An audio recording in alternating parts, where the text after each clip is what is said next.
What's up, everybody? I'm InfernalColonel, and welcome back to another Sega Classics Wednesday. Super thrilled to be streaming this game for the second week in a row. We've been doing our Shining Force 2 playthrough now for, it seems like a couple months, but we did take a couple weeks off in the middle of that due to some travel, playing some other games, but we are officially back on the Sega Genesis Classics bandwagon. You can see this beautiful treasure trove of games that we're going to continue to play going forward every single Wednesday. But today, we're going to be continuing the Shining Force 2 run. We also did Shining Force, did a whole playthrough that's up on YouTube. Check that out at the link below the stream. But with our Shining Force 2 playthrough, we're actually almost to the end of the game. I'd say we're well more than 3/4 of the way through the game. I'm guessing we got today's stream and then maybe one more stream. If things go really poorly, it could stretch to a third, but I'm pretty sure we'll get most of the way through part 4 here today. And probably use next Wednesday's stream to kind of finish off the game, do some of the end game bosses. Hey, we may even get it there today if things go super well, but I'm not banking on it.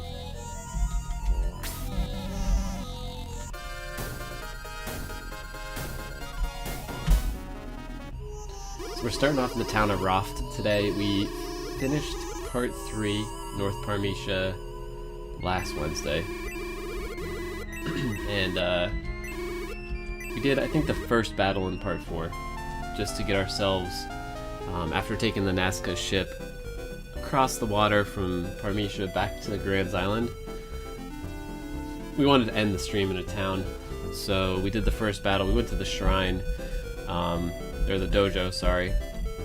Picked up Sheila, another healer, and then headed to Roft here, which is where we find ourselves right now. We've already explored this town. There's actually not a ton here, from what I can tell. Just some people. Nothing too interesting. One thing I did do, though, was off-stream in between last stream and today. I realized I had missed the Vigor Ball, the second Vigor Ball of the game, which was actually at that dojo that I just mentioned. And instead of having you guys have to watch me go back to the dojo and replay content that I've already gone through, possibly triggering some unnecessary interdestination battles, like I did last week when we were trying to go back to Creed's mansion to get the extra 3 characters. I went back off stream and got the Vigor Ball, but I didn't use it or anything, so first order of business today is to promote our second Master Monk.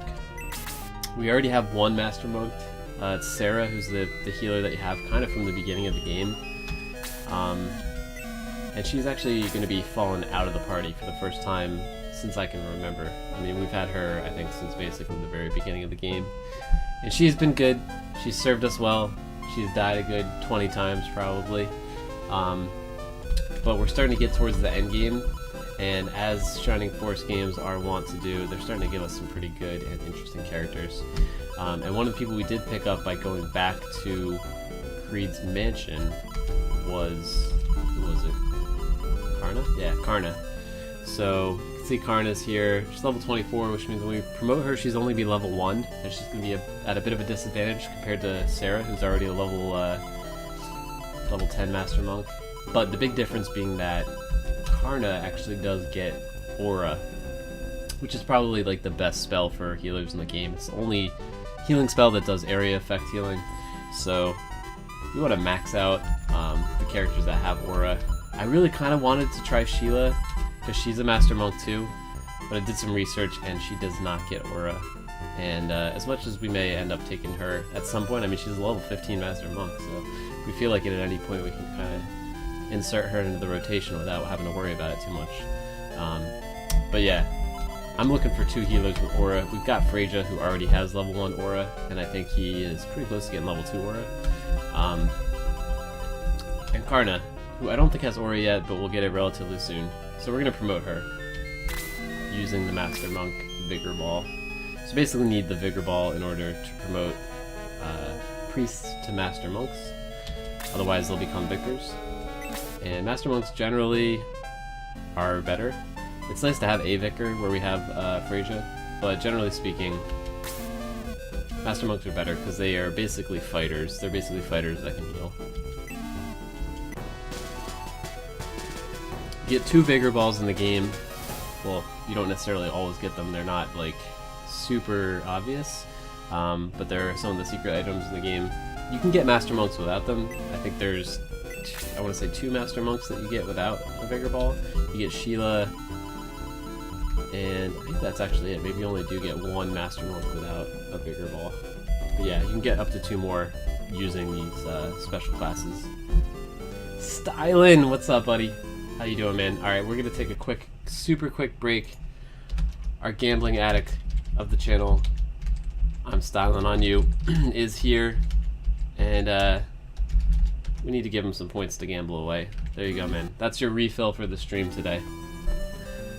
Be careful with them.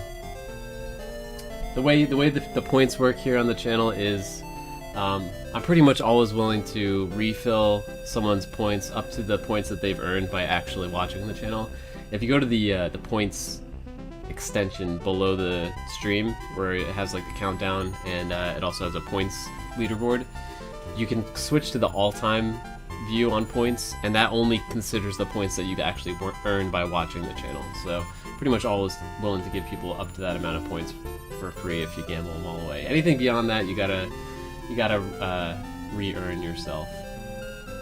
Everything's going well, man. We just promoted Karna to Master Monk, so she's gonna be our second healer going forward. We're subbing out Sarah, which is kind of sad because she's been with us since the very beginning of the playthrough. I'm partial to Sega Genesis female characters with blue hair, but unfortunately we're gonna have to leave her behind because she doesn't get Aura. So we're going with Karna. Purple hair is also cool. I know, man. Now that you're here, we may have to sub in a dwarf or 2. I really want to use Randolph. He's kind of not that great right now because he's only level 1. But look at that face. I want to see that face all times, all days. So we might have to bring him in. We're quickly running out of space, though. We're starting to get some of the really interesting kind of end game characters, like Zinc here. How am I not going to take a robot, right? I mean, they gave me a robot. I got to take the robot. So having to make some tough choices. I know he is super ugly, and not only is he ugly, but look at this. I dare you to beat him in a staring contest. I'm gonna try right now. We're gonna see how this goes. Alright, I lose. Damn, that guy has skills. No one stares like Randolph. But yeah, we'll probably try to take him. I had Gan in the party too. He's got a nice beard. He's got his own little thing going on. But probably not going to use him anymore. He's just kind of a little bit more boring. So if we do take a second dwarf, it's going to be Randolph. We're going to make some decisions here shortly on our characters. We're taking Jaha all the way. Jaha's been with us from the beginning. He's a Baron. He's kind of dope. His portrait isn't quite as definitive or distinctive as Randolph's, but I like Jaha. He's staying with us. He's kind of one of our carry characters, so a little bit hard to drop him at this point. But yeah, alright, so we just promoted Karna. That's why we're here. Now let's go get them some weapons. Yeah, man, take your time. Thank you for being here as always, Stylin'. I really appreciate that. I think it's just you and me right now, but hopefully we'll get the crowd going as time goes by. I feel like I start my streams and it's kind of at that time when a lot of people are leaving work or kind of getting home, so things tend to pick up a little bit into the stream. I don't worry about it too much. And actually, I was thinking the other day maybe I should start my streams like a half hour later. But for now, we're keeping it at 5 p.m. Let me find the weapon shop here. Actually, I have no idea. We were in this town when we ended the last stream, and I have completely forgotten where everything is. Bear with me for a moment here. Oh, it's right here. Sweet. Of course, it's right where we started. Alright, so let's see if we can get anything for Karna. Oh my god, I don't want to buy the Buster Sword. I do want to buy some Iron Knuckles for our brand new Master Monk. Alright, so that's actually kind of a major upgrade. Only tripling her attack power. I don't think there's anything else that we need. What were we gonna do? We were gonna consider taking Randolph, right? Okay, so if we did take Randolph, I think he already has a great axe. Let me just double check. I don't know for sure if we're gonna take him. Yeah, he has one already. We may have to add the extra dwarf just for styling. He's a big dwarf fan. Alright, so let's get out of here. Got a little bit of team management to do here in the caravan. Alright, so first things first, can we take anyone else? We're not taking Chester. Rip Chester. His specialty is dying, and he belongs nowhere near anyone on our team. Geralt is a great character, but we somehow let him fall by the wayside a little bit, and it's gotten to the point where he's not really contributed much, so we dropped him from the team, even though I do like him a lot. Luke, fine character, but I prefer Screech among the bird persons. Road, one of the best attack animations in the game, but we're only going with one kind of like gunner slash sniper character, and it's May. I don't know why, I like May a lot. She's kind of plain, she's like a centaur, and centaurs are a dime a dozen in this game, but she's the only centaur that actually is a ranged character. Well, an archer type character in the game. Kind of like Lyle from Shining Force 1. Rick, not really into Rick. Elric's another brass gunner. Eric is a Pegasus Knight. Right now we are using Jaro instead of Eric. I think we're going to keep it that way for now. Jaro's just like way higher level, so I'm going to hold on to him for now. I'm not trying to be like super efficient or effective with this playthrough. I mean, we're trying to, be able to win battles and stuff, but I'm not trying to pick the perfect loadout or anything.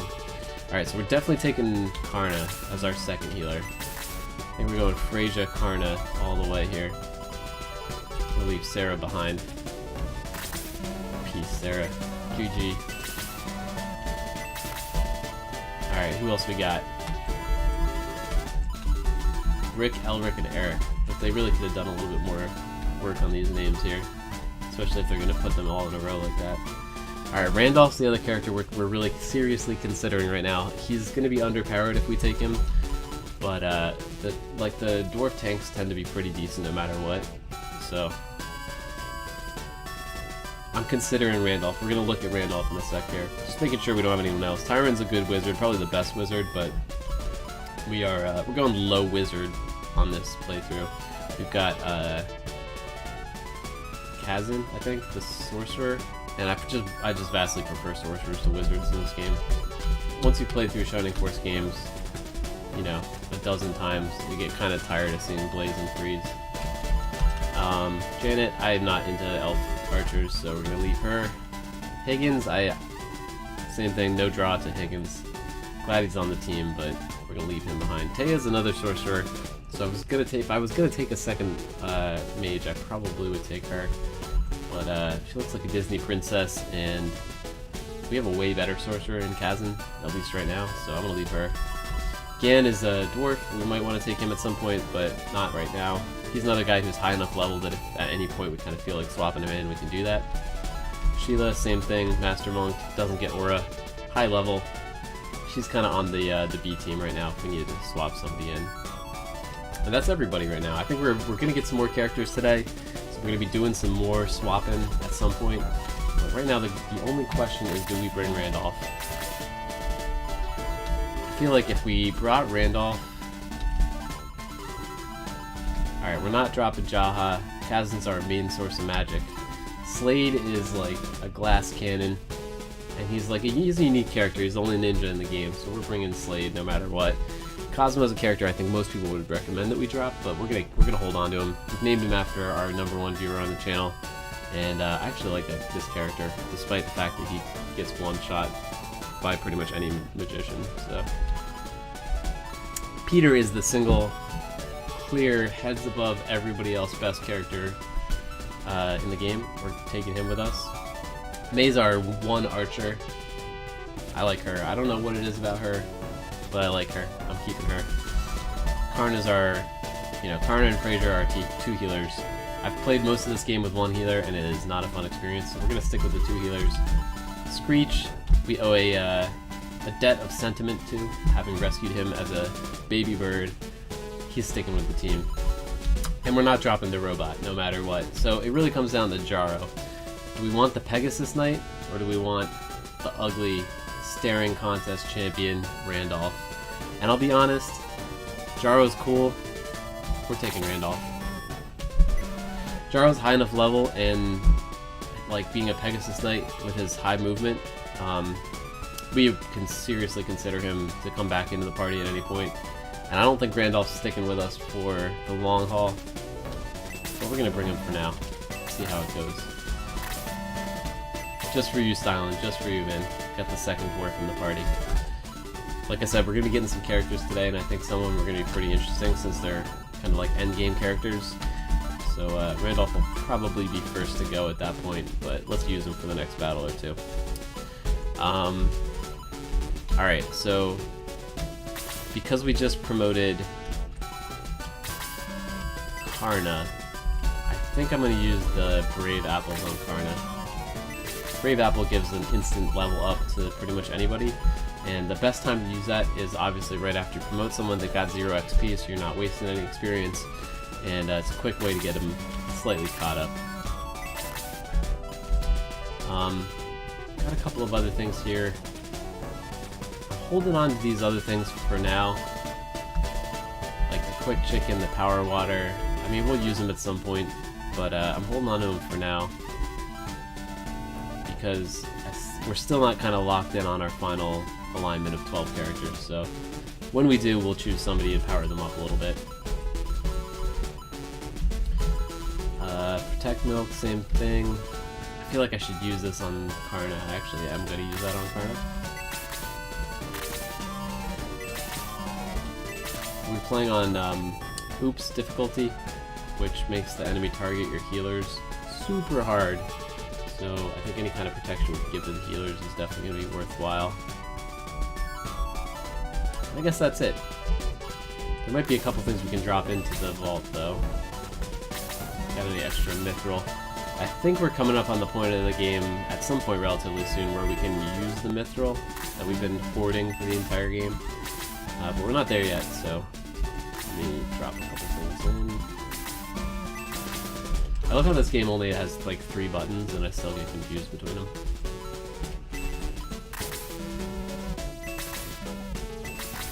Inventory space is at a premium in this game, so we'll be a little bit conscious of it. Alright, we got another Brave Apple on Peter. We'll use that on Karna as well.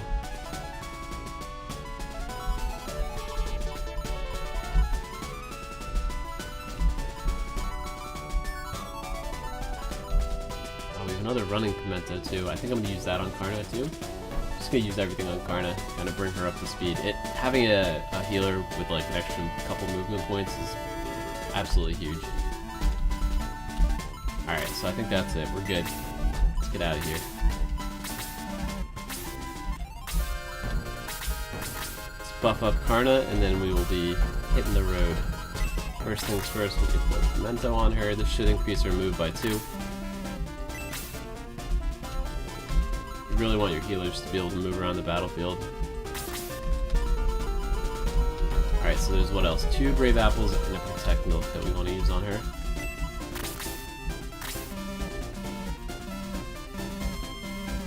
Just want to get that aura unlocked. That's like the #1 thing. Peter had the other one, right?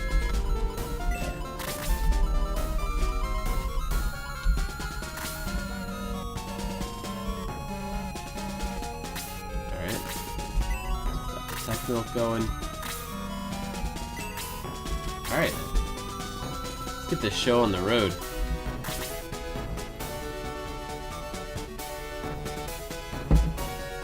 Alright. So this is the town of Roft. Like I said before, we are back on Grans Island, which is where you actually start the game.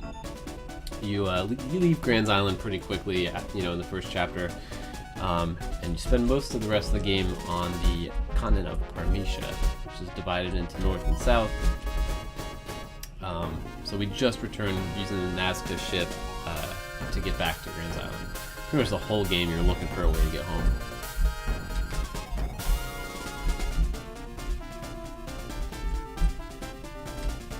Alright, so I'm going to try to hug the coast here. Hugging the coast tends to, when possible, allow you to skip some of the inter-map battles. You have to do pretty much all the battles at least once. So, just trying to search these mountains here just in case there's some mithril. You never know where you're going to find a piece of mithril.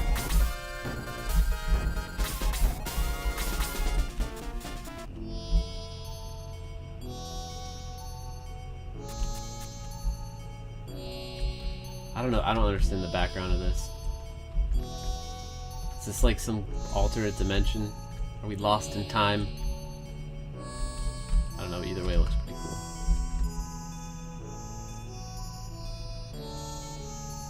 That's disorienting.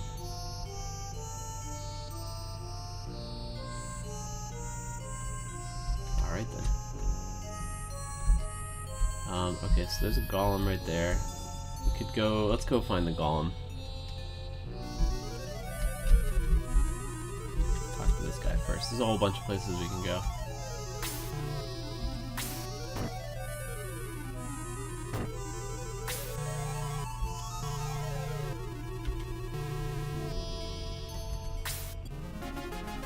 Alright, so as I was saying, we're going to be getting some characters today that are way more interesting than your average character, and this is definitely one of them. Randolph's stay in the group might be quite short. Doesn't look like, I'm guessing, so this teleport would probably go over there. This one would go over there.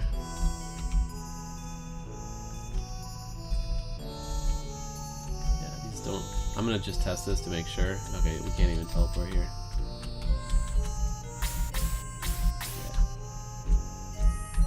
I don't think these actually do anything.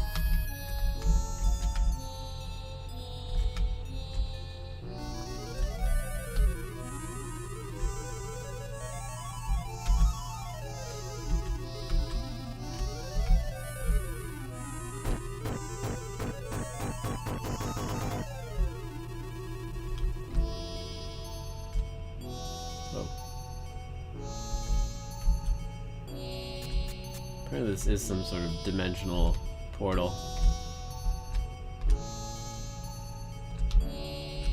So I think if I remember correctly, I think this actually is how you get back to Parmesia. So we took the Nazca ship. Yeah, we've been here before. We took the Nazca ship to get off Parmesia, and I think this passage that we just went through here actually lets us go back and forth between the two continents. Yeah, so I don't think we want to do that right now, but good to know that that's how you get there. Now let me see if I can find my way back. Yeah, I remember. Okay, so last time we were here, this path to this staircase was blocked off. But now we can get back and forth between the two continents pretty much any time we want, which is awesome. Where'd our golem go? He was following us. Alright, so I don't think we have any serious need to get back to Parmesia right now. So I guess we're done here.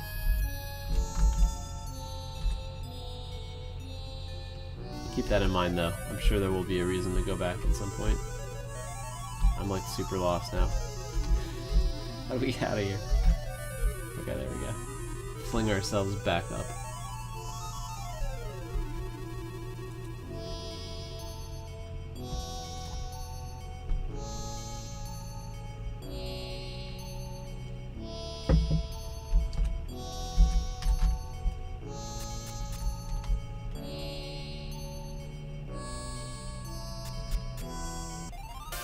Alright, so I think we can just pretty much go back where we came from.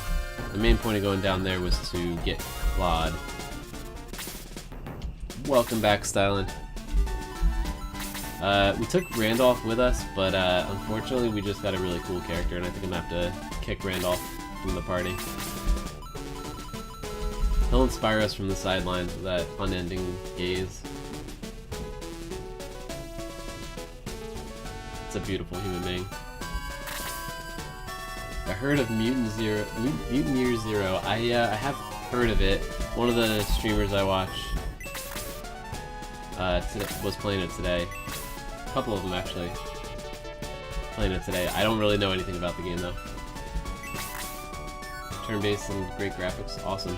Does it remind you of this game? Or is it more like just turn-based and it's totally different? I'll have to check it out. Not really? Alright. I'll check it out either way.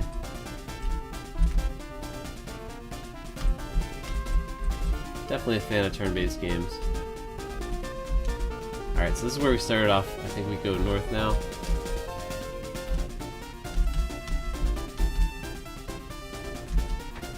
Shadowrunner. I don't think I ever played that. Alright, so I'm not sure if we go north or south here. Let's go north.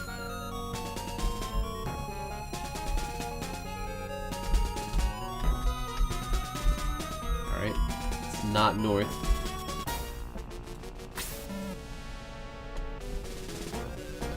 Good old Gesh. I love how they couldn't even be bothered to give him some pupils.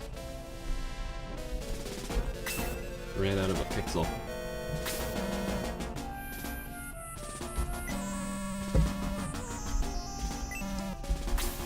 Alright, time to fight some plants.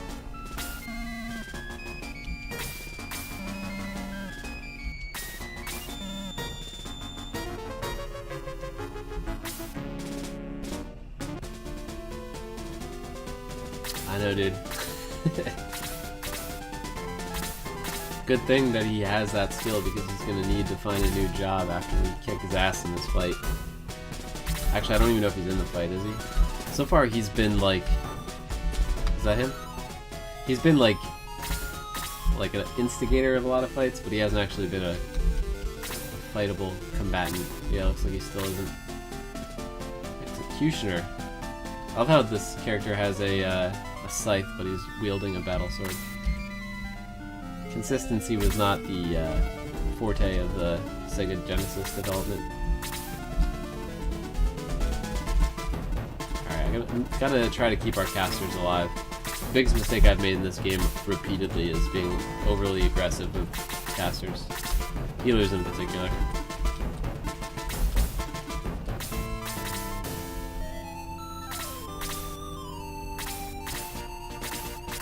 How's the game sound, by the way? I turned it down last stream. Sounds a little quiet to me, but you guys let me know.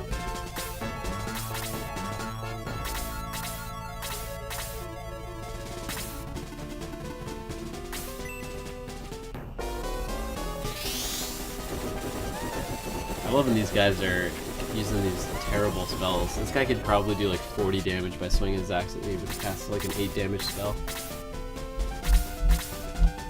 Pretty sure there are mods available. There's mods available that make the AI a little bit better. Still a bit loud for you. What's up, Alarms? How you doing, man? Welcome back to the stream.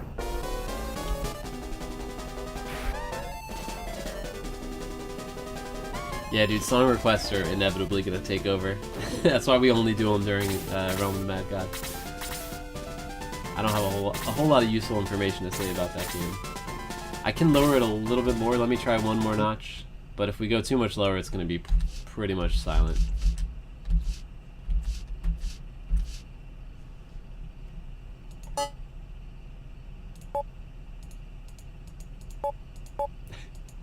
I think that's as low as it goes without making it totally silent. So I'll try to talk a little bit louder, maybe. I don't know. Let me know if it's like really bad.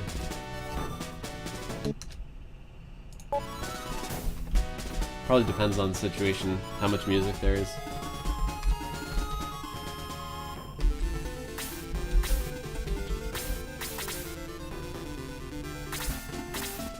I thought there was one more notch on that thing, but it looked like there was not. Let's see where these enemies are. So yeah, welcome back. I hate alarms, man. How you doing? I think you said on Monday that Realm was like your main game. Did you ever play Sega Genesis games? Or is this a brand new game for you?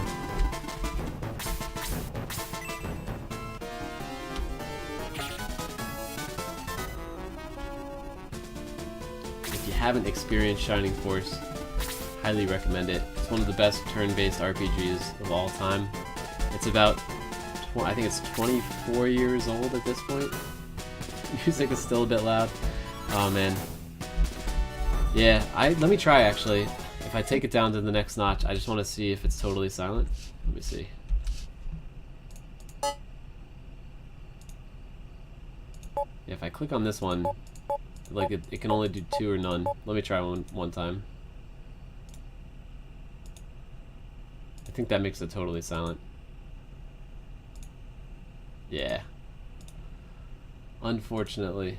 Can I turn down the output in OBS? I actually don't use OBS, I use XSplit, but let me check. Man, I used to play this game like up here. I've been like lowering it 1 notch every stream.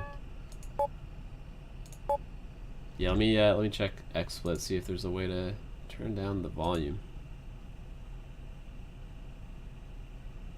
I'm pretty sure. Alright, this might do it. Alright. Is that better? That should be a little bit better, hopefully. That's about as low as I can make it, I think. Alright, I think everyone's full health. I think someone got 1 shot.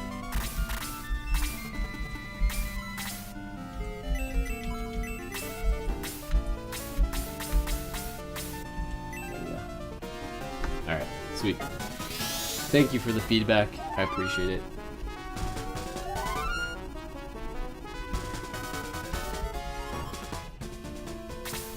Alright, I can go 1 notch lower. I'm trying not to do anything that I'm going to have to change too much stream to stream. Yeah, that should be good. It's our brand new Galam character.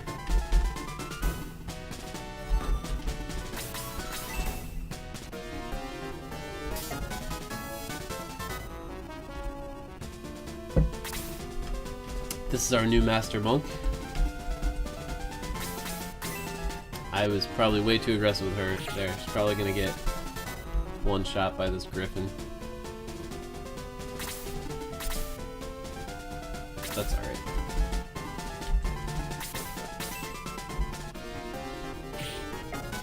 He does look like the Thing.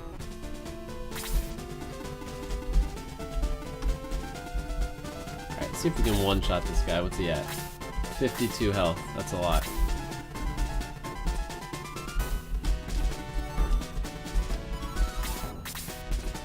Alright, we've got a level 2 Apollo. This is probably the most powerful spell we have right now. I think we can kill him in 1 hit. There we go. 56. Yeah, so alarms. If you've never played this game, it's kind of like a, it's got like a, you know, like a Final Fantasy Tactics, XCOM kind of feel, but obviously set in like a medieval fantasy setting. Whole different, huge variety of characters. Everyone's got different skills, different abilities. It's a whole lot of fun, but the main reason I play these Genesis games is for nostalgia. Stuff I played a ton as a kid. Why am I playing a game inside a game? Yeah, so this is this thing out here is like the emulator, basically. So it's basically a very fancy emulator. Instead of just booting up the game directly, it gives you kind of like a space. You can actually use VR with this as well to basically put yourself in a 1990s bedroom and it's kind of modeled after that. So these are all the games, all the Genesis games that we have that we can play with this. Right now we're doing this Shining Force 2 playthrough, but we got a whole lot of games to play here. We'll be doing this for quite a while every Wednesday.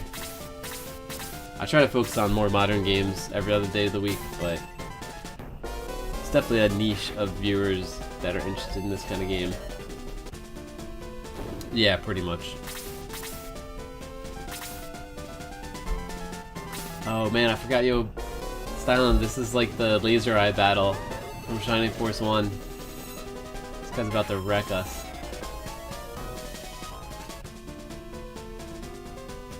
I gotta remember that. This thing's shooting a straight line. Fortunately, only hit one person.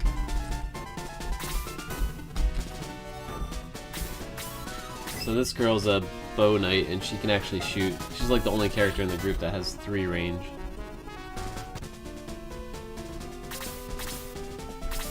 They do have a lot of troops. I'm not so worried about the individual troops as much as these laser guys.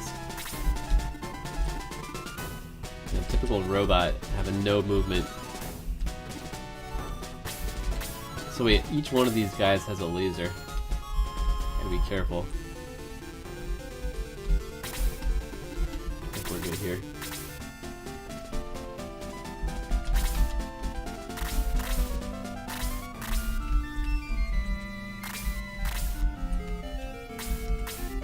Kill off our wonderful monster.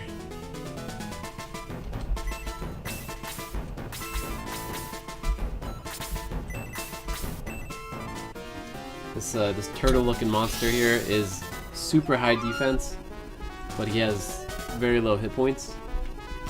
So he dies to spells or like magic-based attacks like super quickly. You can basically take one hit and then gets hit a second time, he's dead.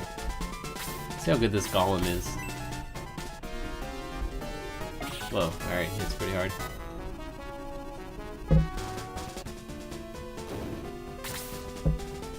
I keep thinking he's an enemy though. There's a bunch of enemies in the game that look just like this. It's kind of confusing.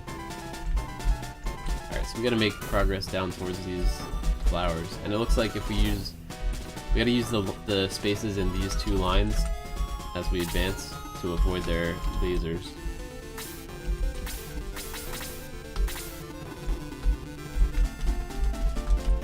Oh yeah, this turtle monster can also like fly a little bit. I think he hovers. So he can go on terrain that a lot of other characters can't go on, and that's his special attack. It's kind of RNG as to whether or not he does that.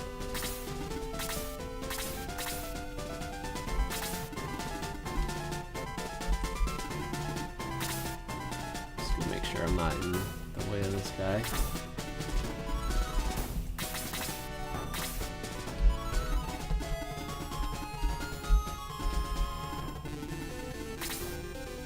How old is this game? This game is 24 years old, I think.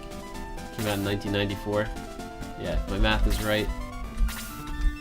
This is a seriously old game, but I mean, a lot of modern RPGs were heavily influenced by these kinds of games. Let's send this guy over here. Yeah, when you think about it that way, if a game like this came out now, people would probably still play it. Obviously, it wouldn't be like groundbreaking or super popular, but there's a lot of pixel art games that come out now that people still really like. And one thing this game has going for it is really good mechanics. Pretty good story and stuff too, but it's just a well-made turn-based RPG. Oh man, I didn't realize I could shoot sideways too.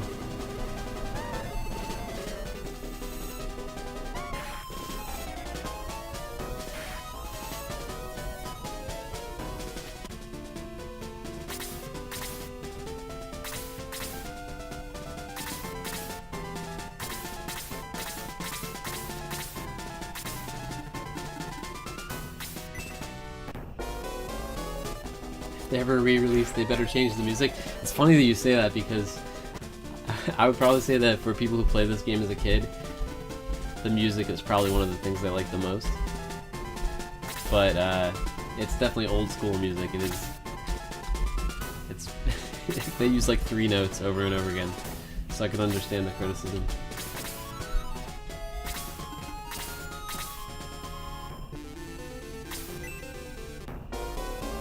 It's way too present. Yeah, it is. I mean, it sets the tone for the game. That's for sure.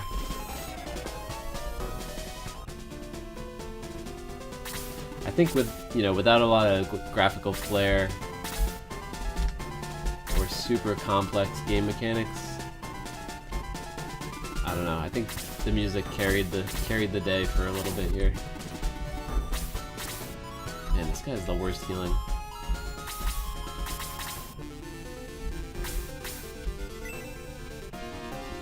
You're playing a slot machine on 2x speed. Yeah, I hear you. To be fair, Realm of the Mad God has pretty present music as well. If you have it on. I like the Realm music, but it's pretty overwhelming. Let's finish this guy off. Hopefully they'll do a special attack again. Nope. This ball attack is not so great.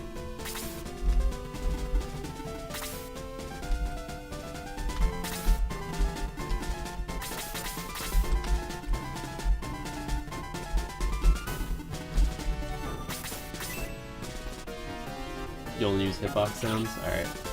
Actually, I do like the Realm music, it's good. But I typically have it off because I'm doing song requests.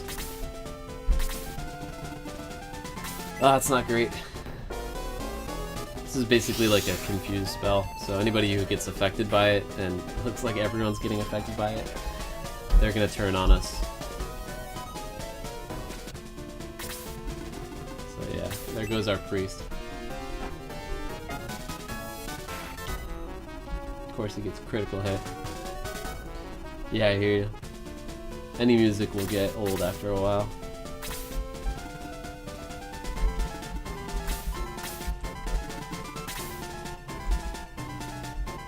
Alright, we're counting on someone being able to finish off that flower to the north.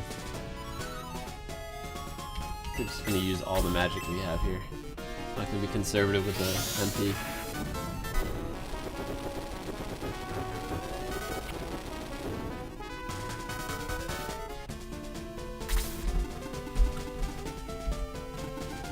I think this guy's priority.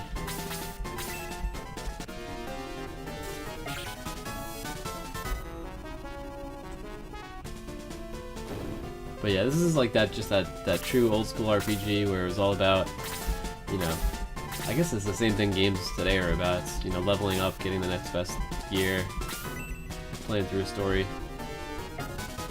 But it's really this turn-based combat that I'm sure it's not the most thrilling thing in the world to watch. But it's a lot of fun to play. A lot of strategic thinking about where to put your guys. And I am by no means the best at it. One of our frequent viewers, Kalini, is actually a speedrunner of this game. I was watching him last night. He was trying to do like, the first part of this game, and I think he has like the 3rd best time in the world. Of course, it's like a 47-minute speedrun of like a small portion of this game. It's funny. This whole game, I think the record speedrun, I could be wrong, but it's something like 5.5 hours or something.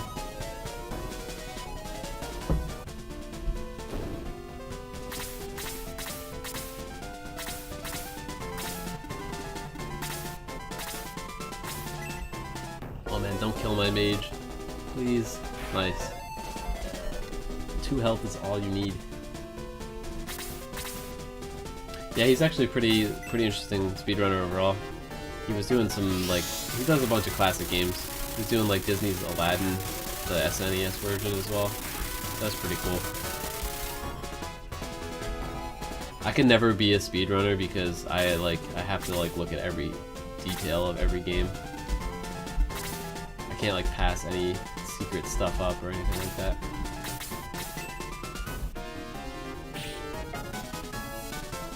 Roadhog.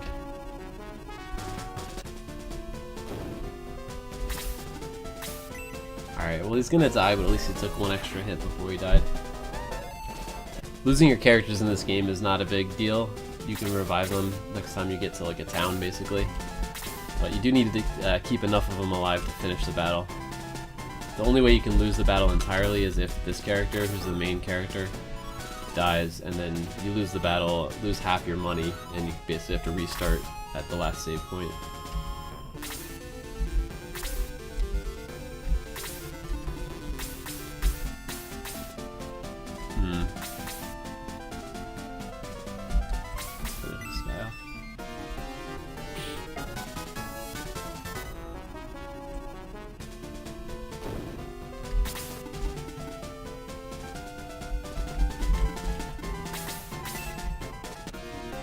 We gotta burn down as many of these flowers as we can, because anything that hits multiple guys, particularly guys that are spread out, is super dangerous.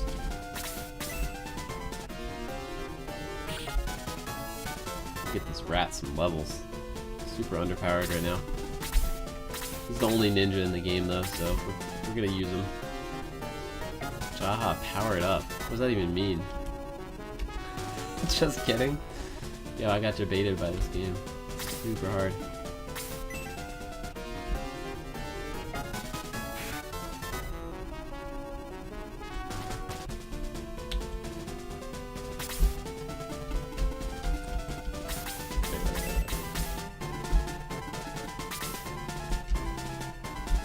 Looks like there's nowhere we can put this guy where he won't get hit, but actually, you know what? Let's just go finish off this flower. Flowers are the big danger. I think this is the only battle where you have to fight these things, so kind of a unique situation. But yeah, also alarms. This is the sequel to the original game, which was also on Genesis, that came out like the year before. And then it's like a long-running series that actually they've been releasing games in this series for quite a long time. Anytime you see a game on Steam or anything that says Shining something, it's like part of the series. Some of them are more related than others, but it's just like a long-running Japanese series.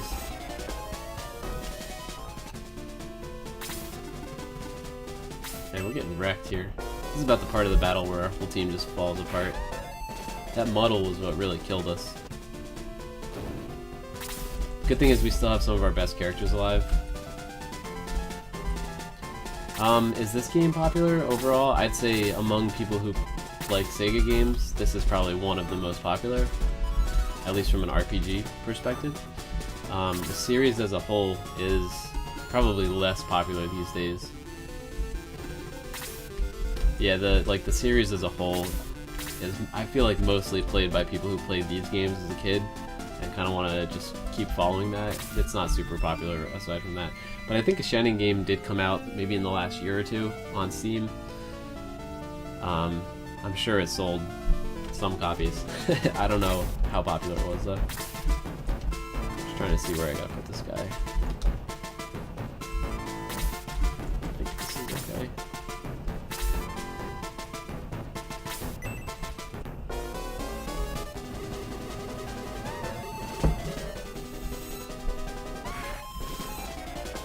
If we can keep Peter alive, he can basically solo the whole map by himself. I think both our healers are dead though. Rip Slate.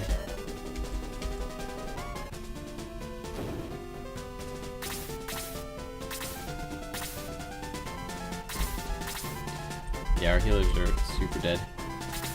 It's okay though.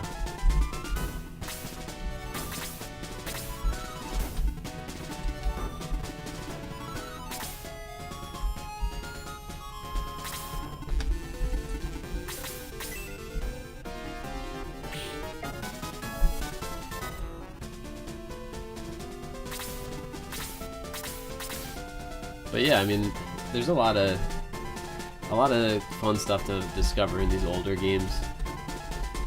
They kind of inform you about, you know, the roots of video gaming.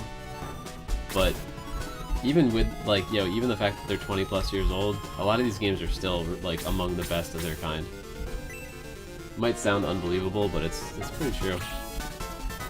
You know how it is, right? Like, games start focusing on other things, like, you know, super fancy graphics or you know, whatever kind of gimmick, and they lose sight of just making a good game that has good gameplay. That happens a lot.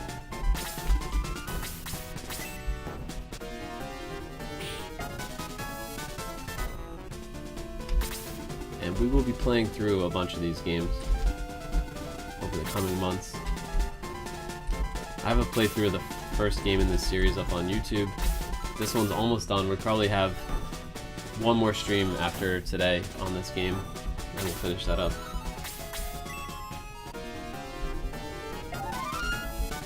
We're going to be doing some shorter games after this. Probably some Toejam and Earl. A few other things.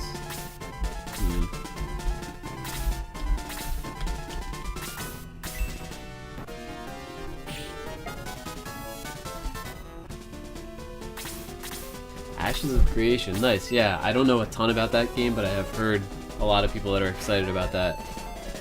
I've heard very good things. I think Crowfall is another game that's coming out. I think that's also maybe an MMO. There's a bunch of MMOs people are excited about. I haven't really played an MMO since, and I can't even remember. Like, I played World of Warcraft, but only through like the second expansion, I think. And I played EverQuest before that. I guess you could consider Realm of the Mad God an MMO, but it's not really an MMO. It's a massively multiplayer game, but I don't know. It doesn't have a lot of the like grouping or PvP or whatever that a normal MMO would have. Where are we going?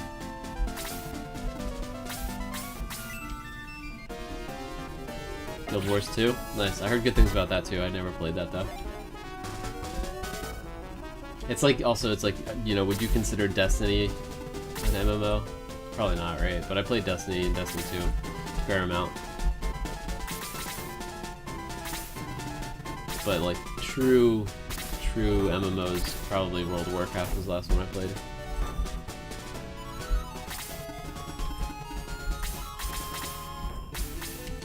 Alright, we're running low on healing items. I gotta remember that next time we're in town. That or keep my healers alive for once.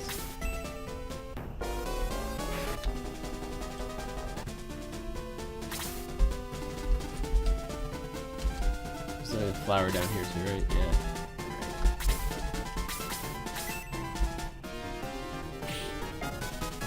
I'm definitely the type of person though who could for sure get into an MMO. I feel like MMOs are great for streaming too. Definitely a lot of interest there. It's just like picking the right one, right? Gotta be cautious which game you decide to make like your primary game, right? If it's gonna be something that takes up that much time. No, Claude. Rip Claude.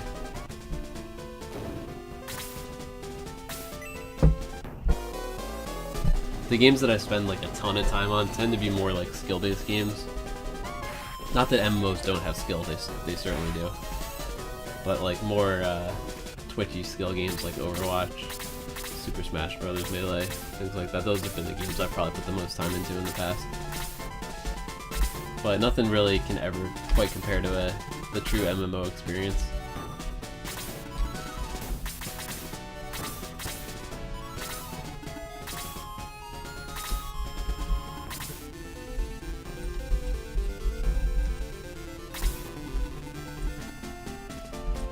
Which one of these is lower? Let's take this guy out since he can confuse us.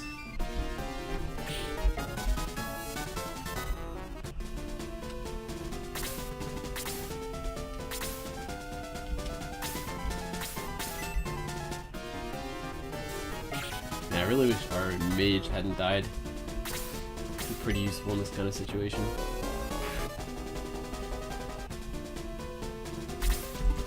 The problem here is that these guys can all fire sideways.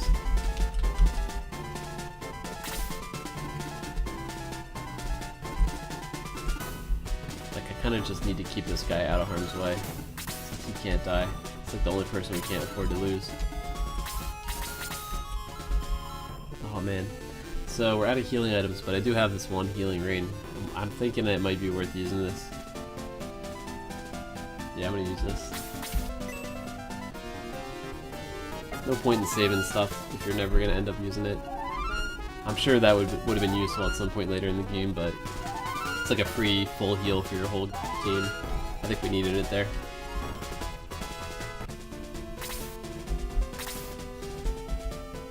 Alright, should we engage these flowers or should we just walk past them? I think we should just walk past them. Although, yeah, we're gonna just walk past them. Man, this guy has no movement whatsoever.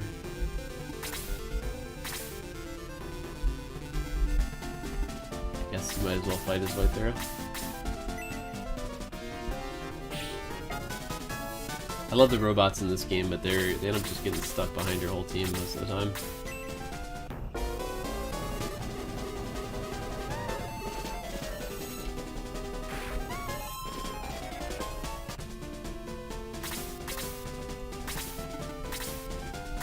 This is definitely one of the harder battles. A lot of the battles are very straightforward. It's just, you know, kill X number of enemies. Make sure you don't group up so you don't get wiped out by spells. This one has a lot more positioning involved.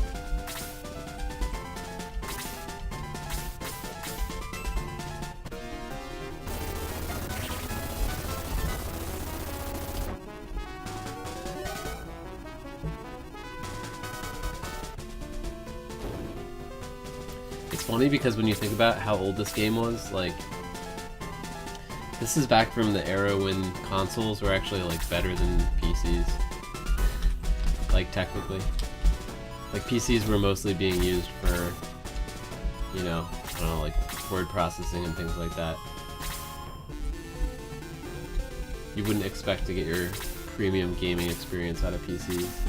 I think it changed shortly after this game came out, like late 90s even, there were some good PC games, but consoles were just as good, if not better, than PCs back in the day.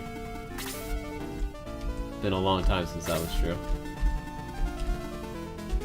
I guess we gotta kill this guy first.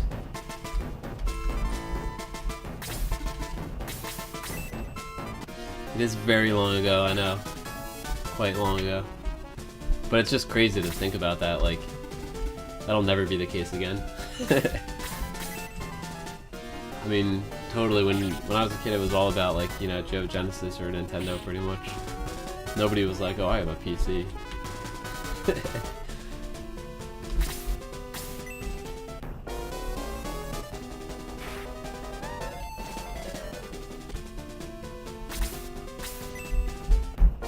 That said, the second I could get a gaming PC, I definitely did that. You couldn't play a game like, you know, like the original EverQuest or World of Warcraft or something like that on a console. It just wouldn't work. You can only do so much with the controller.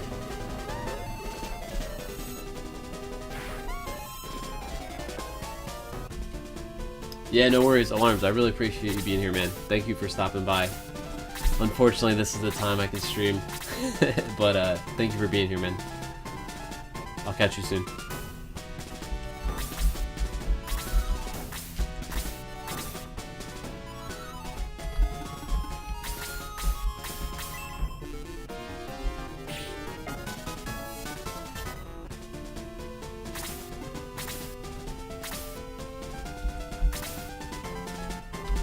I'm definitely going to try to do some bonus streams sometimes, like in different time slots.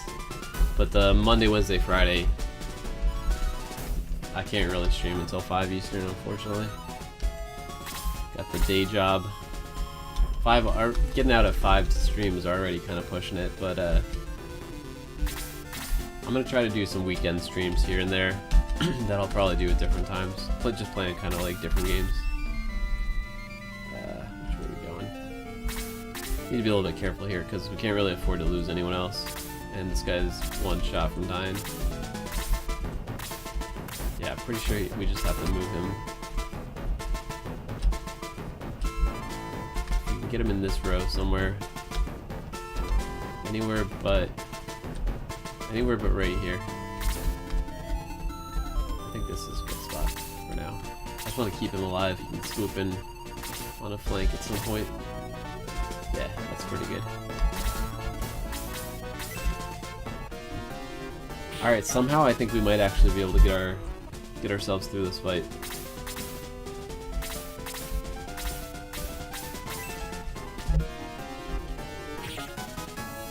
There have been a few fights that really gave me trouble in this game. The first one was the Kraken Fight. I just didn't even know how to approach that fight at first. And then the chessboard fight, super hard as well.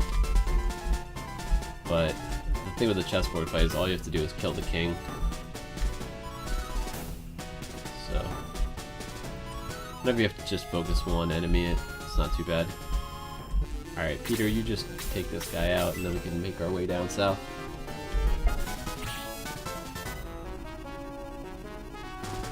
Yeah, I'd have to put this in the top 5, if not the top 3. Toughest fights. I'm sure we haven't gotten to the end game yet. I'm sure the fights will get harder.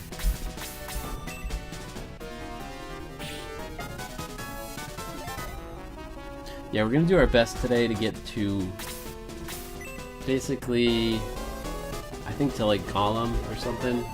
That should set us up pretty nicely to kind of finish off the whole playthrough next week. Does this guy have anything? He does have a healing drop, okay. Drop him off over here. We're in position to do something in a little bit. He's got the power ring too, I always forget about that. I'm gonna have to use that on him. He can boost himself. Alright, so we gotta be a little bit careful here, because 2 spellcasters and a hard-hitting melee attacker, plus another flower to be aware of. And can't really afford to be in line with any of these 4 guys. That's gonna be super hard. I think, as weird as it is, we have to just move him here for now. Let Peter go over here. Yeah, so it should be, make sure, yeah, this is good. It's a weird battle. I can't believe that guy didn't attack the robot. I guess maybe he thought this guy would kill him anyway. I don't think they actually have thoughts like that, but I screwed up.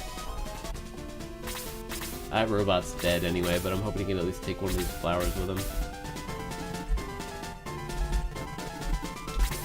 This is the toughest section. If we swing down here, if we go too far, we'll get wrecked by these guys. So I think until that guy's dead, we have to kind of just chill here. Do your thing, Zinc. Hopefully he'll get to go again before the other flower and he can help us in that final battle, but not counting on it. But yeah, I mean, playing 25-year-old games is always an interesting topic. It's certainly not going to attract a high volume of people on Twitch. But I think the people that do want to watch this kind of game, that's the type of quality interaction, quality viewer, quality community member that I'm looking for, at least.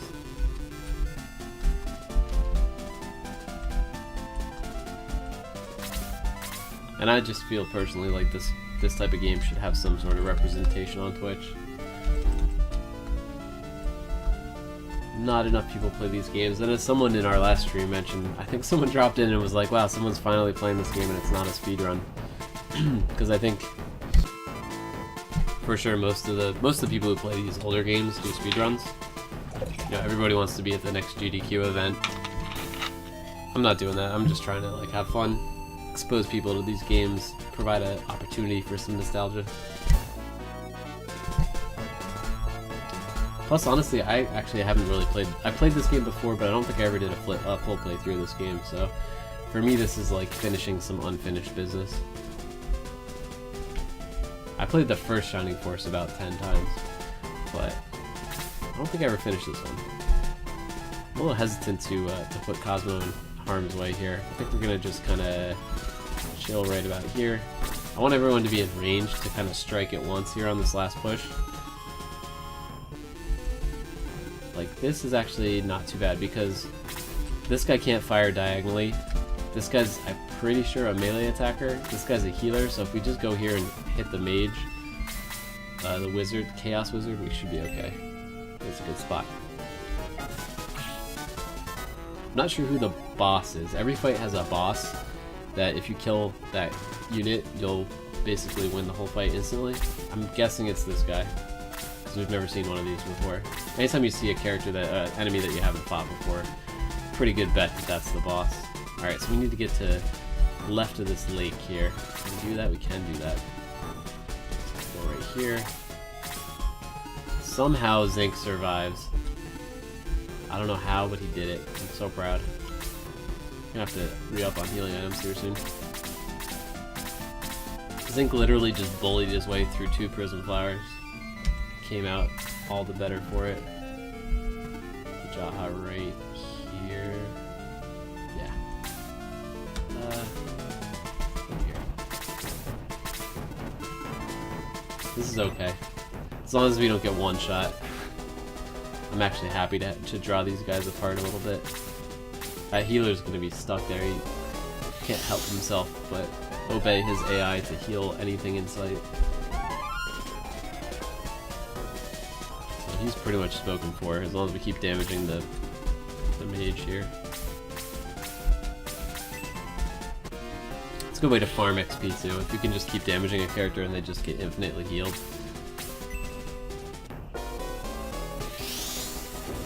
Whoa.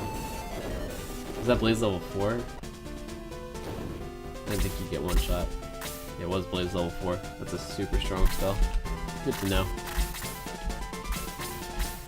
This should end this guy's life though.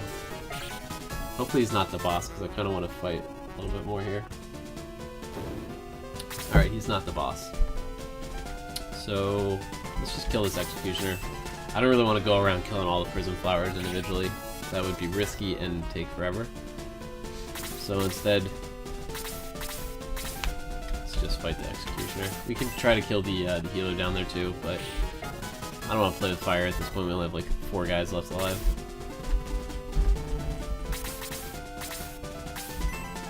As long as it doesn't get a triple attack, we're good. I don't think triple attacks exist in this game, fortunately. Wow. Can't believe this guy went for an attack on a guy he can barely touch instead of healing the boss of the level. That AI though. The battle sword. Oh, I didn't even know that was a thing. Alright, he was the boss. Good job, Gesh. We got wrecked again. Why does he have blue eyes in his sprite, but he has yellow eyes in his portrait? Seriously, it really bothers me that they couldn't put a single pixel in his eyeball for a pupil.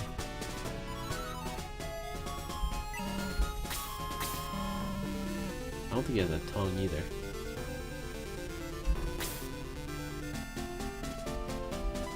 Alright, so that was... I don't even know what that was. It was the battle with the Prism Flowers.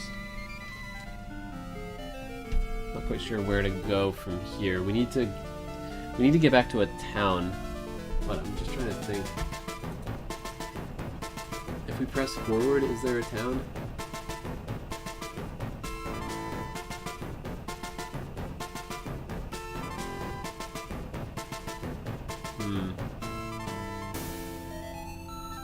I think we need to go back.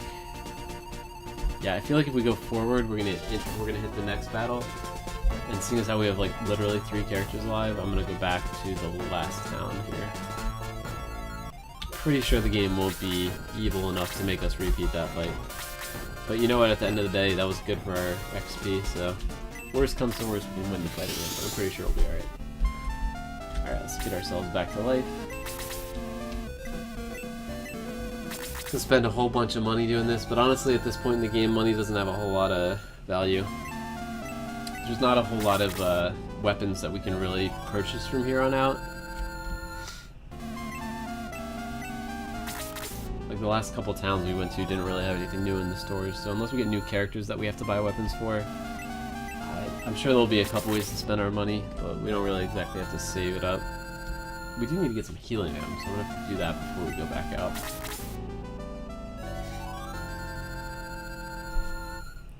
But as is tradition, all of our healers died very quickly in that fight. Continues to be my Achilles heel. Gotta keep those healers alive. I kind of wish they made reviving characters cost like 10 times as much. There should be a little bit more of a penalty for letting your guys die. I have considered doing a playthrough, probably not of this game, but maybe Shining Force 1, where I do permadeath, so like anyone who gets killed is just done. That'd be kind of fun. I don't know if I'm good enough to beat the game like that, but it'd be pretty fun to try it. All right, let's save. While this game's saving, I'm gonna go quick 30-second bio break. I'll be right back.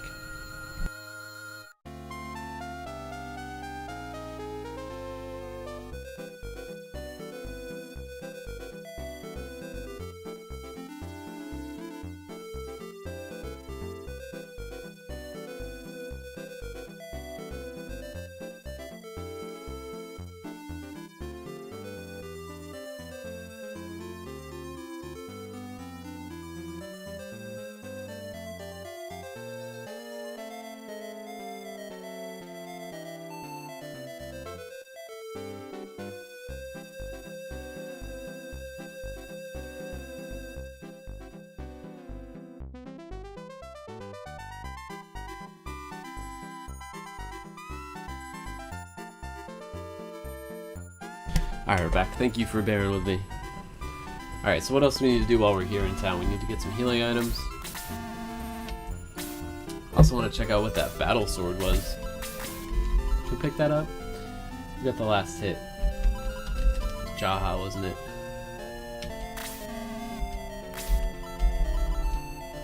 We're gonna put that on the main character. Could put it on Screech as well, I think. So Screech has a great sword. What's the main character have? It's also got a great sword. Yeah, we'll put it on the main character for now. It was Jaha. When in doubt, it's always the dwarf. Alright. Let's see if anyone else can use this great sword. Should probably sell it, but like I said, I don't really need the money at this point. But yeah, nobody else can really use it. Alright, we'll sell it to this guy. Go get some healing items, and we will continue. I know, man, I'm so bummed that we aren't using Randolph. I know I could totally put him in, but problem is he's level 1. I don't know. We're having a tough enough time. Yeah, Jaha is a dwarf. He's the only dwarf we're using right now. Which I feel terrible about, considering you're here watching, and we could have 3 dwarves in the party. But yeah, I think I really want to use Claude, because I've never had him before.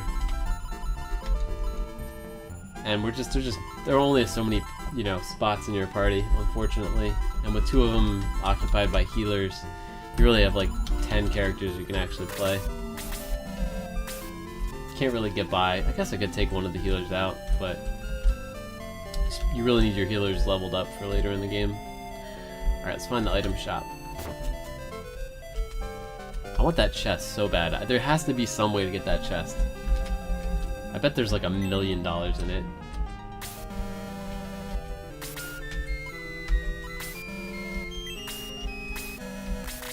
Oh, I don't want a medical herb. Alright, let's get healing drops for everybody. The clerk is one. Yeah. Totally. He's not as ugly as our dwarf, though. Which means I'm not interested.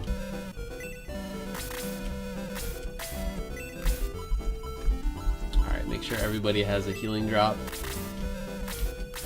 We're so close to being able to use these, the mithril that we got to get some real fancy weapons, so kind of want to just keep pushing until we get there. Then we may spend a little bit of time figuring out the best way to utilize the mithril. We've been collecting mithril since day 1 in this game, and we're like, I don't know, 30 hours in this game. Getting impatient.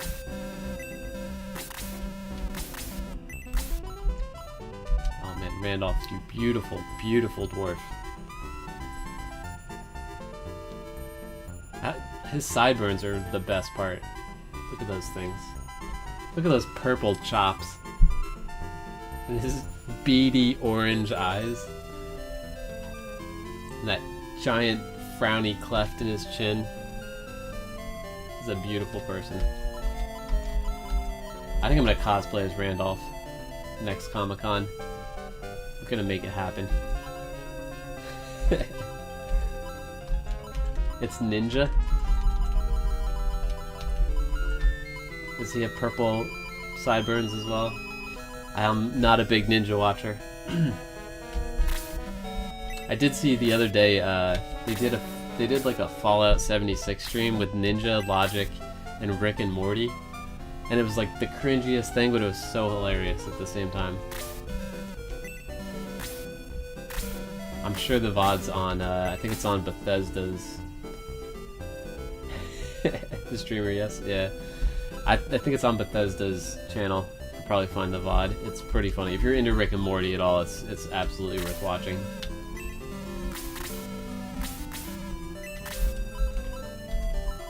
Alright, I think everybody has at least one healing item.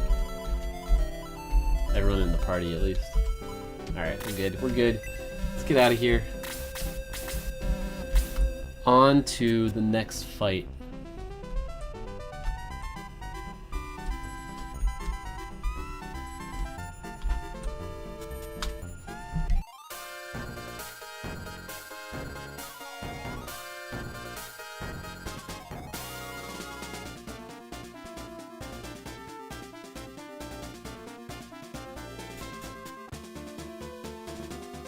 Alright, nice. It didn't make us redo the fight, thank God.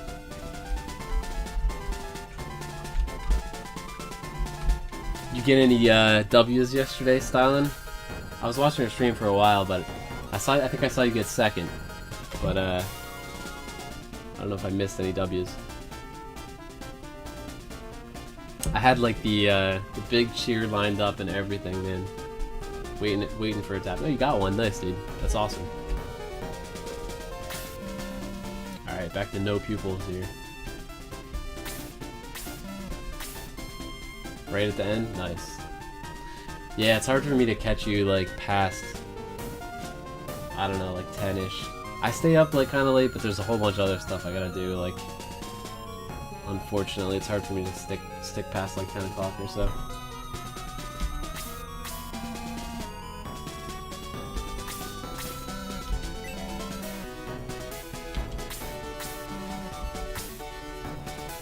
Plus, I did have to watch our friend Killini do his Shining Force speedrun yesterday.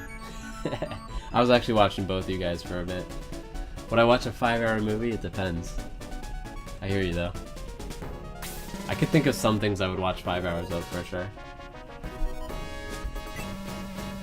That's the beauty of Twitch though, of like just this kind of content in general, is like it's all unexpected, you know? I mean, a game like this, kind of on rails, right? Like it is kind of like a typical movie, but a game like a BR game or any kind of competitive game, you never know what's gonna happen, and any second that you look away, you might miss the important moment. So yeah, I hear you, man. I hear you.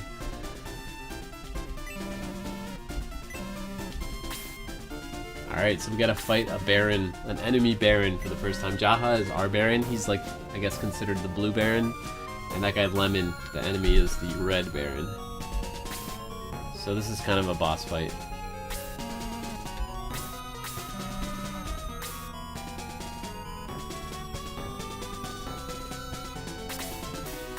Oof, he's got shields or something. He's got some kind of green health. I don't know what's going on there.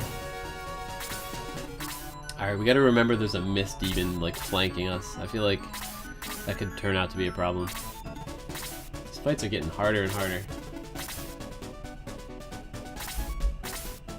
Alright, so there's a mist demon up here. Last thing you want is a mist demon to come in and confuse your whole party and just everyone dies instantly. Oh, what's this guy? Minotaur? First Minotaur we fought. Alright, so he has question mark hit points. That's not a good sign. And a healer.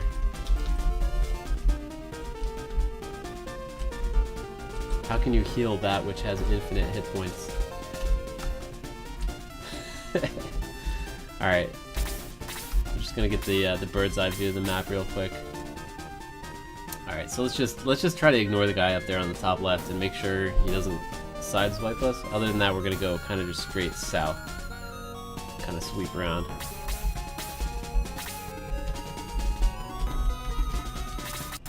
Try to stay out of the woods here, because the woods are severe movement penalty. Although honestly, it doesn't even. It looks like it's grasses too. Like 30% land effect on the grass. Seems steep. I'm just happy there's no more Prism Flowers. Those things were murder. Alright, if we get another running Pimento, let's go into this guy. He's pretty much useless right now.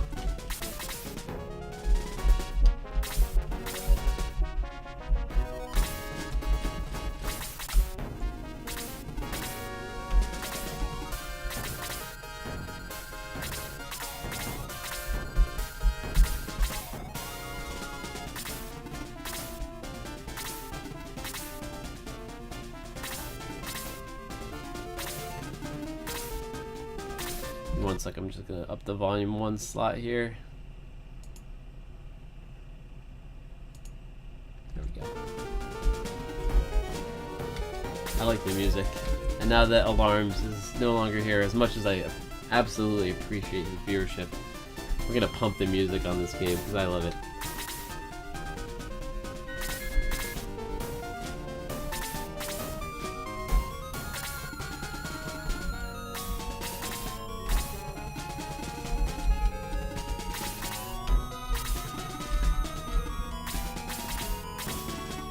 You know what, honestly, I feel like we should drop Slate from the party. Maybe at some point. He's kind of fallen far enough behind that I don't know if we'll even get him to relevance by the end of the game. I just like him because he's a kind of a unique character. Maybe if we get him a super powerful weapon, maybe we'll keep him. I think you can get some of the mithril weapons for ninjas. See how that goes.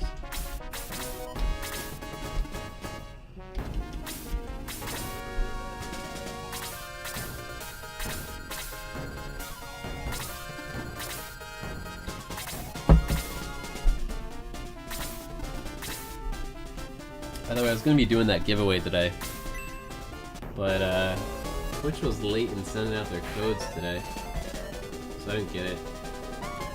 So, look for a pretty big bits giveaway either this Friday during our what's likely to be a Fallout stream, or at the latest on Monday during our next Realm stream. It's gonna be 1,500 bits. As soon as I get that code, I'll figure out the timing.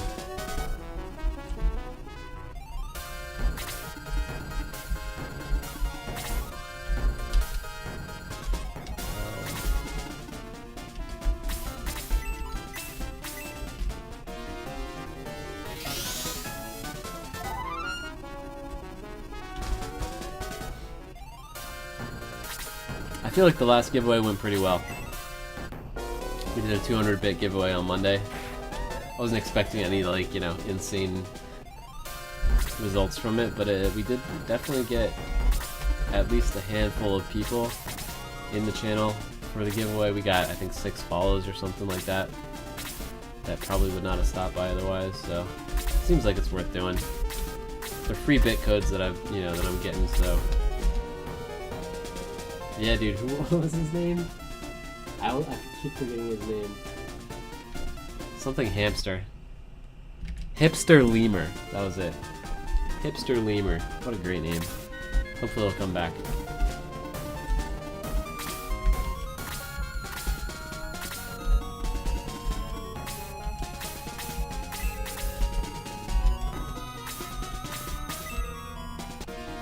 I keep thinking his name's Hamster.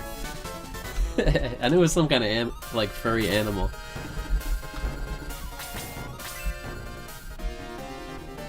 Alright, so Screech finally gets an attack. I think this is the first time he's attacked today. He died like instantly out of the gate last fight.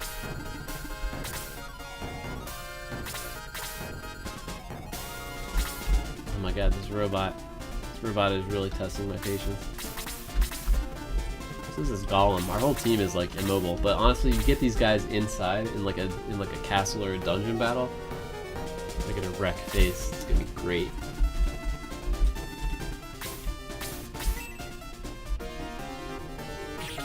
Oh man, I forgot Slate has spells. You can actually cast like a blaze type spell.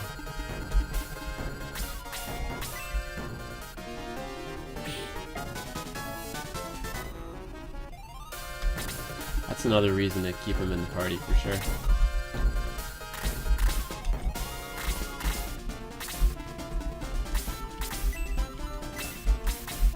Alright, so I think Karna's like basically the best healer in the game. We've got some work to do to get her up to par, but she already has better spells than Freyja, and she's like 12 levels lower than him.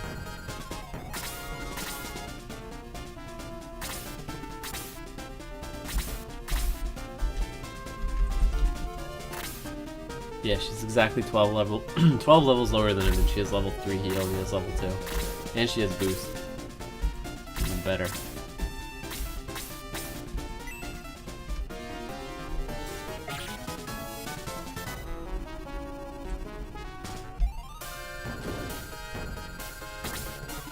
Hopefully we can clear these guys out before those southern guys get to us. And that Mist Demon is the guy we really gotta look out for.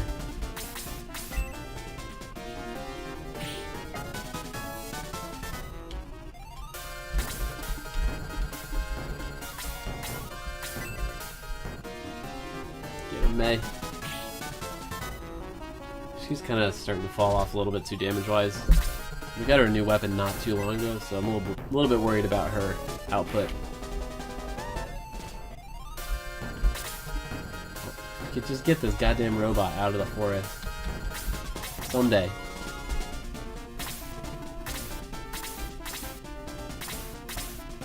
Someone's got to bring up the rear, I guess. Jeez. I think we need some more Protect Milk. We're gonna get Karna involved here.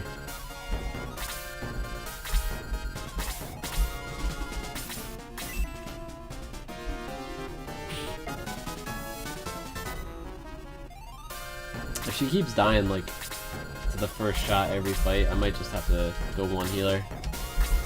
Since we're pretty much spending all the battles without a second healer anyway.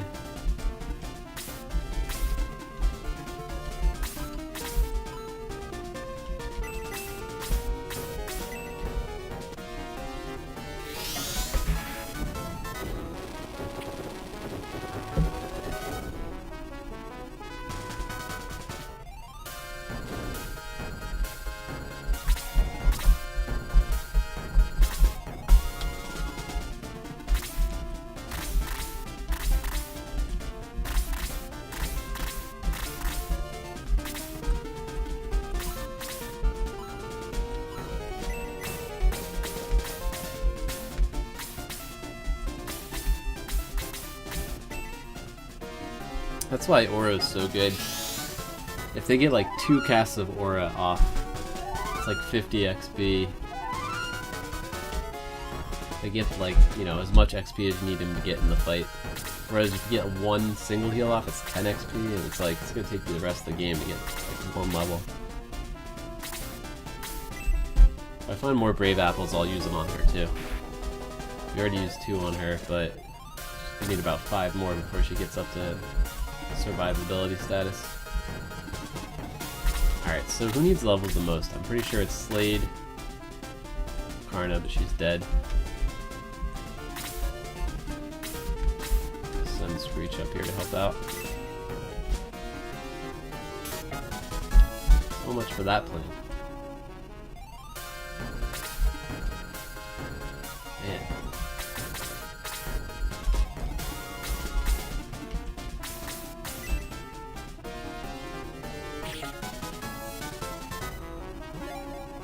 That helps a little bit. Not a great level, but a couple hit points. Every bit of attack helps at this point. Finish him. That'd be great if this game had fatalities. Just like slices him in half and like blood shoots up to the top of the screen. Amazing.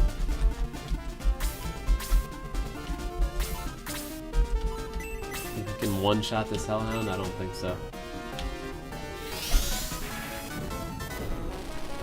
Bowser. Yeah, he kind of does look like Bowser.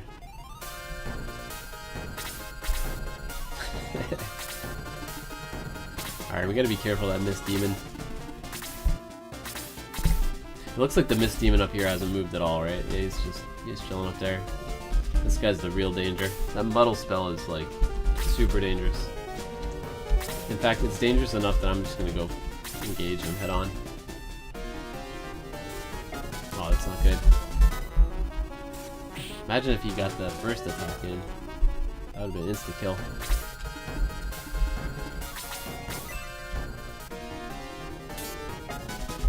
Dodging everything and countering. It's a bad string of luck.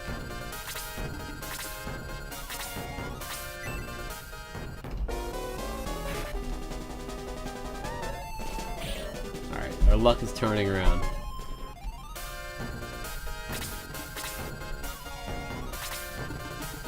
Oh my gosh. As long as this Minotaur can't reach him, things will be okay. Never mind. Alright, we're healerless again.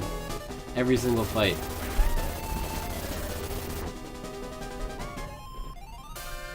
I'm officially bad at keeping healers alive.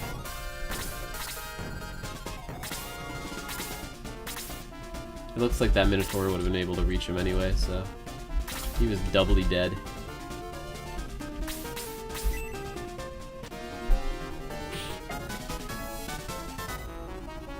13 XP. Okay, I gotta stop killing things with that guy. He's not getting any experience for it.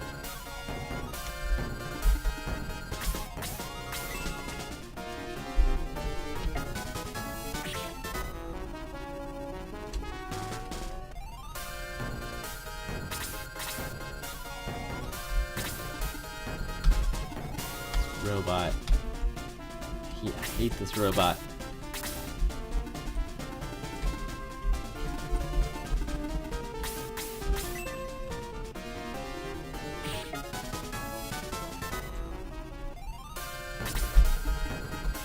Literally, like, honestly, we literally started, like, right here.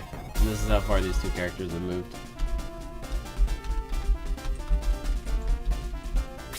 Ridiculous.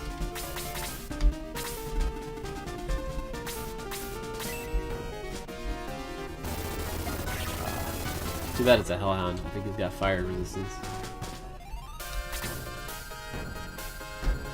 Speaking of which... really no good answer to what I should do here. Slate's gonna die no matter what I do if I put him in there. The question is, can he kill this guy? Honestly, he's gonna die either way. Gotta get him some experience while he's out here.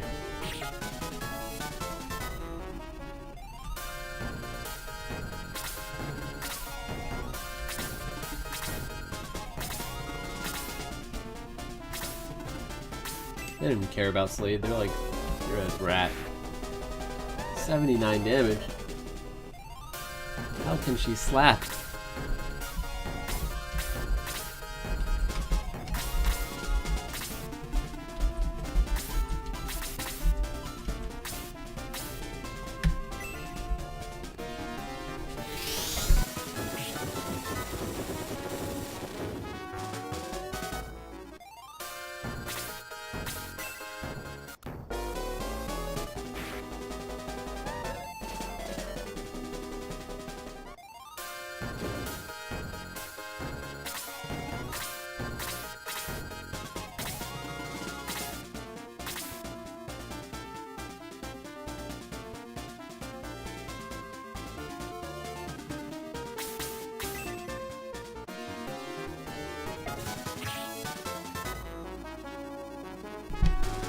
Alright, one Mist Demon out of the way.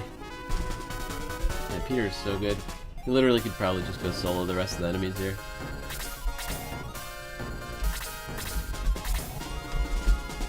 I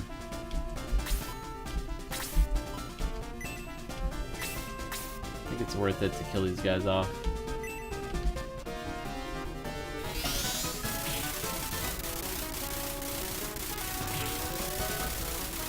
Guy literally gets one spell per fight.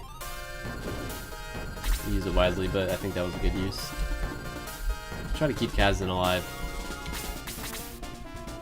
It's our backup firepower. Still a lot of enemies to kill out here. spot.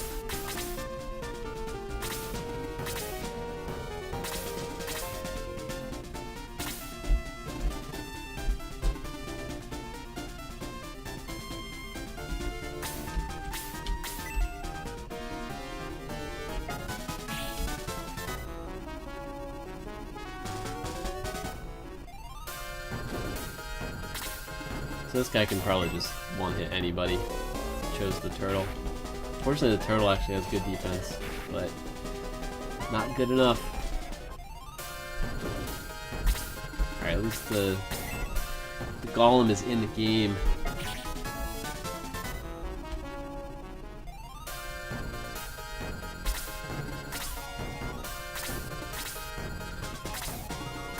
I remember to keep enough people alive to kill Lemon, because I don't know what question mark health means, but he's gonna be tough, so that's gonna be harder than most of the fights we've had to do.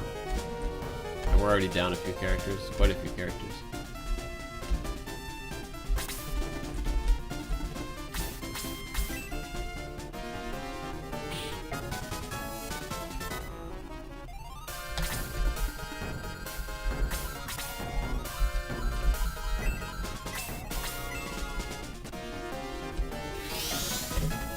Shazam!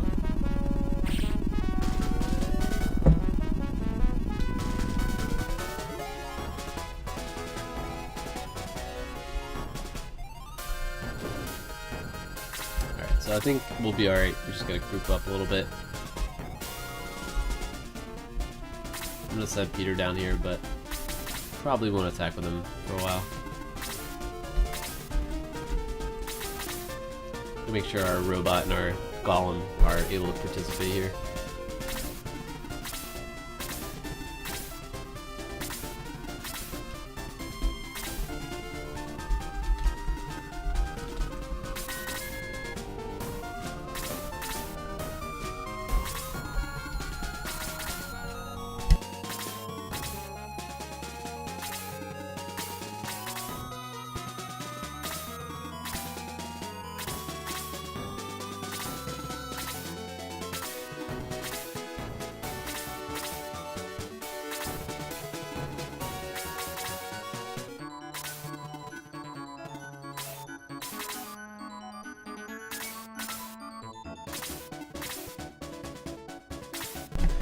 Apologies in advance for this series of extremely boring turns.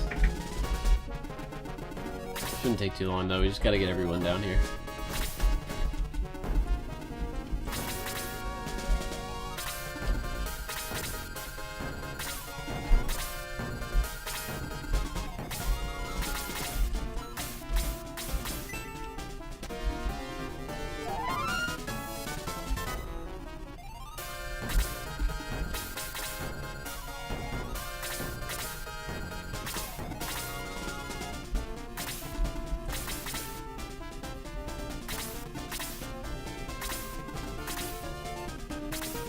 I guess those guys are content to just stay there. So we can draw one character in here. Peter can take on pretty much any enemy one-on-one, except probably the boss. So this is actually good. That's a good outcome.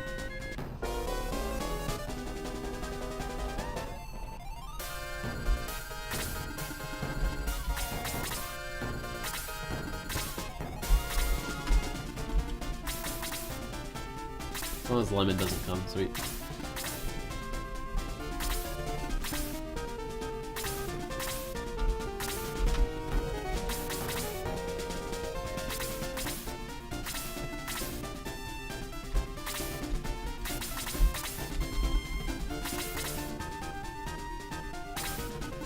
I don't know why they make these maps so big.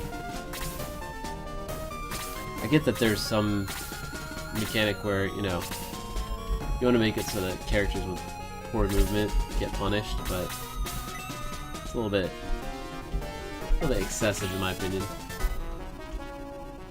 Alright, Stylin, thank you again for being here, man. Really appreciate it. Get home safe.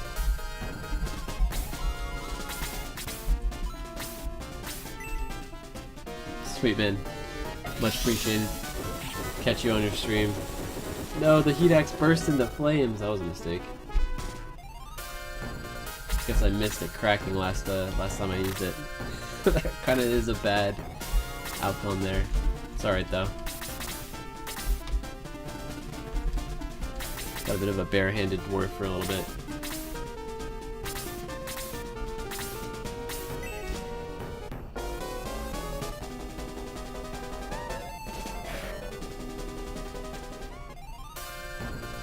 Worst part too is we didn't even need to use the heat axe there to really accomplish anything. Quite the blunder. You're almost there, robot.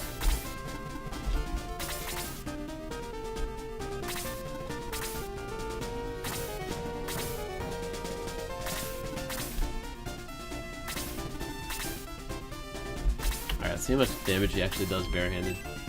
Probably like 1. Yeah. 2 damage. Worth. Maybe we can get this mage to come towards us too. That'd be awesome.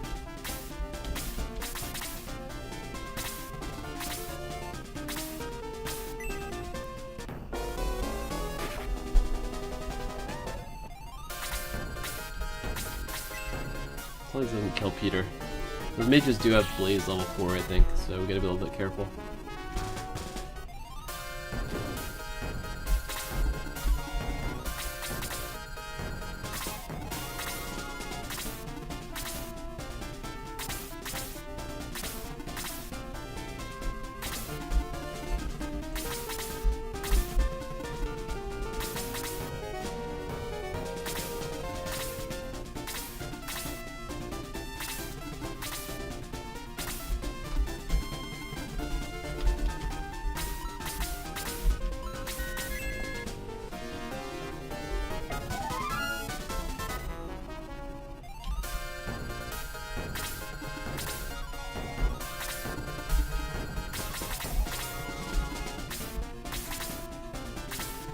I might actually draw the mage in if he can hit 2 people.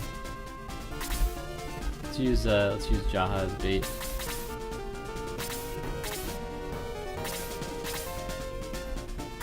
Since he's not good for much else right now.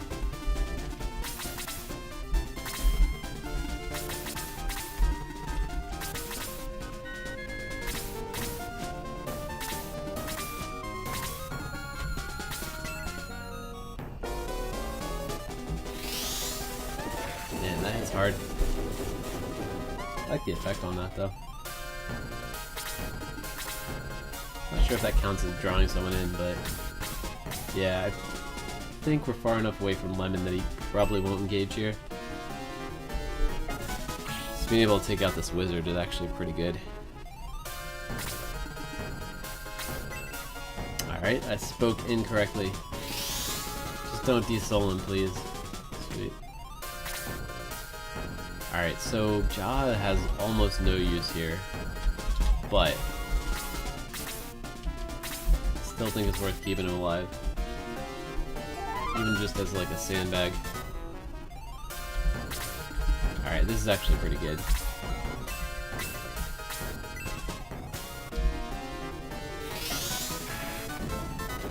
Interesting. Okay, so the green bar is kind of linear. It did move down according to the damage.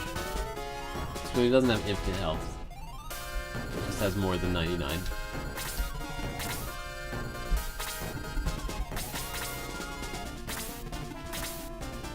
this point, I feel like I should just send my robot and my golem back north to fight those guys. I don't know. It's gonna take forever to get here.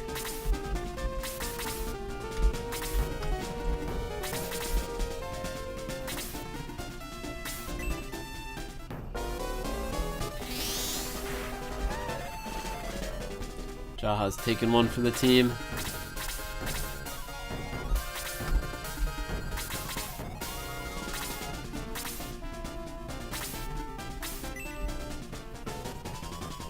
Wow, he's actually pretty good at sopping up damage. Too bad he got 2 attacks.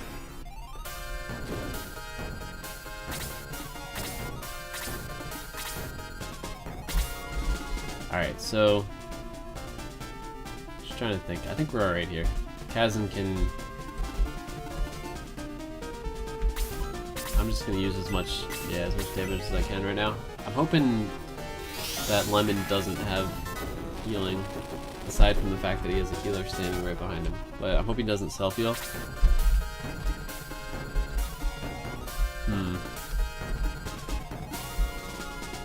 I think we need to just... oh man, what do? Do I kill the healer? It's gonna take a couple hits to kill the healer. I feel like I should just focus Lemon down. Let's try that.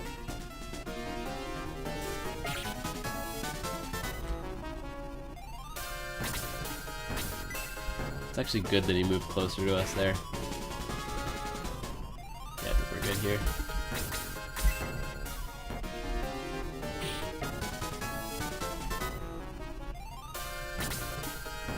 Yeah. It's alright, we'll take the... Aura level 1 doesn't actually do all that much healing.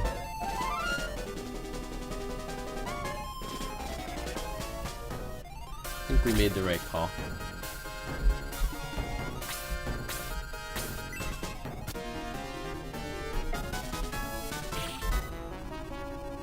Time for a crit.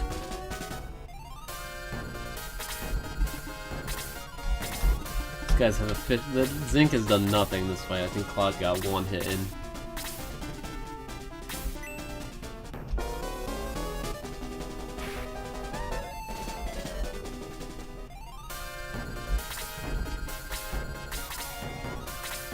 I think I've reached the conclusion that if we're gonna decide to keep Slate in the party going forward, we need to use our attack potions on him. Okay, I don't think anyone else really needs the attack potion. Maybe Screech. I think even he can live without it.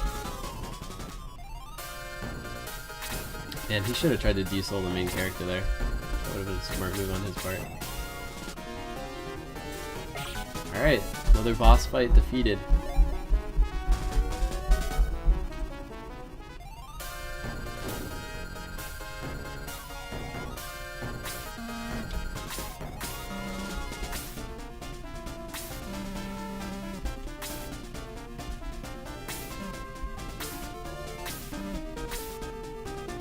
We met Lemon earlier in the game. I forget exactly where. I think it was in Galam, maybe?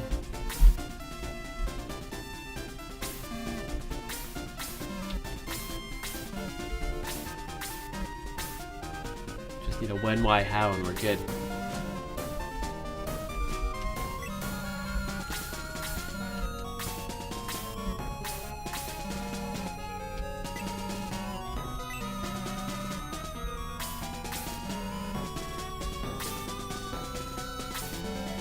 What is that supposed to represent when the characters like twitch like that and like shrink a little bit? It's a weird animation.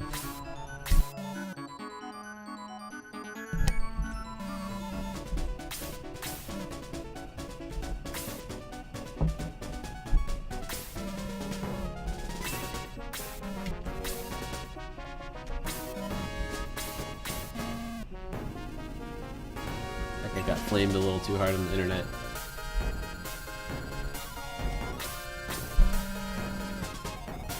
An immortal vampire. When did he become a vampire? This game's confusing. Alright, so where do we go from here?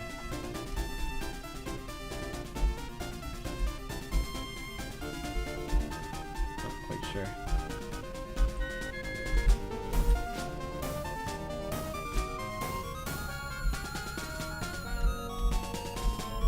Alright, so I'm pretty sure this narrow part here is where we use the dry stone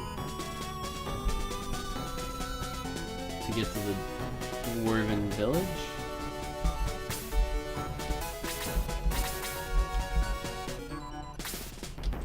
Be able to use our mithril there.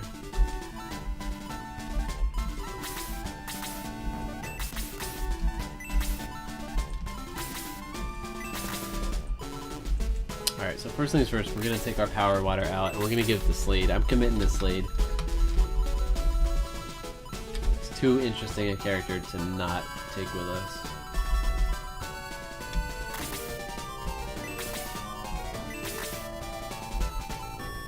me get the quick chicken too. I don't even know what that does. It's some kind of speed boost, but I don't know if that actually really does a lot.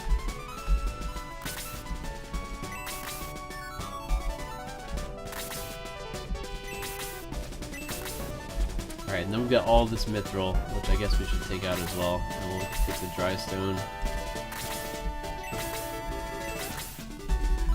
And we'll grab all our mithril here. I'm just gonna try to find someone to stash it on. Put it on Peter. Alright, so I don't think I've ever played to this point in the game before, but my understanding is that it takes 3 pieces of mithril to make a mithril weapon in the Dwarf Town. And my understanding is also that the results of what you actually get for your mithril are pretty, like, they vary pretty heavily. And there's no real way to control that outcome other than, like, saving and, like, saves coming, basically. But, since I'm not trying to do any sort of perfect run, or a super efficient run, or any challenges, I'm just playing the game to have a good time and kind of get through the game. I'm just going to use the mithril, and what we get is what we get. Alright, so it looks like at least we have a perfectly divisible by 3 amount of mithril, which is good. I know we've missed some of the mithril in the game, for sure. But it's nice to know that, like, if we had 1 or 2 extra, it wouldn't really make a difference at this point. Alright, so I think that's everything that we want to take out. And yeah. Alright.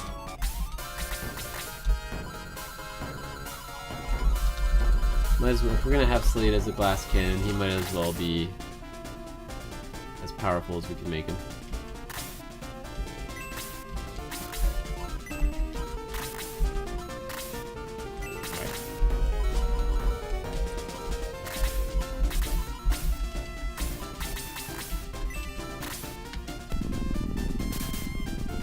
Alright, found a way to cross and into the Dwarf Town. Alright, how do we get to this? Let's get the chest first.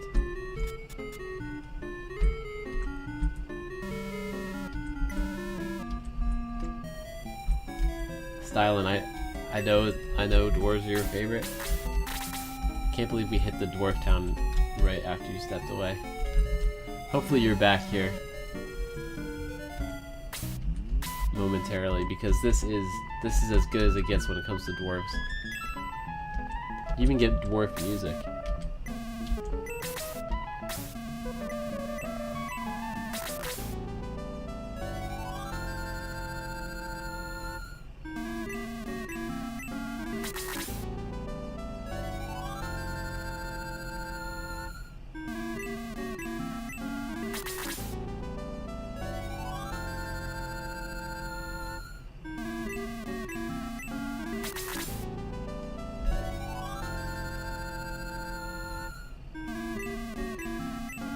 Pretty good progress today. Probably be spending a little bit of time here in the Dwarf Town, just kind of exploring a little bit, making some mithril weapons, and then we will head south to, I think Galam is our next destination. Which is a place that we actually have been before in the very beginning of the game. But yeah, as we're getting ready for that, I'm going to save the game. I will be right back. Quick bio break. Back in 30 seconds.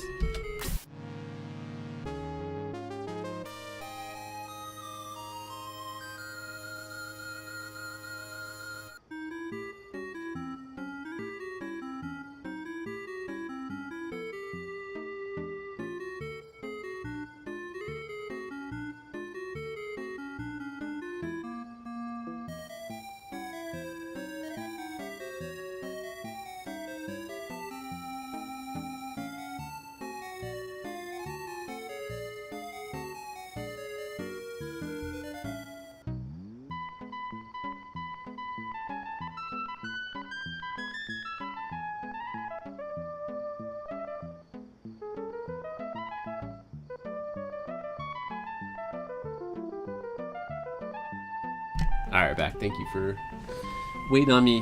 By the way, Stylen, think you're not watching right now, but I'm going to tell you to go back and watch this point in the video. We're about 2 hours into today's stream. I would say 1 hour and 57 minutes. I'm going to tell you to go back and watch this part because this is just for you, man. Dwarf Town is Styling Central.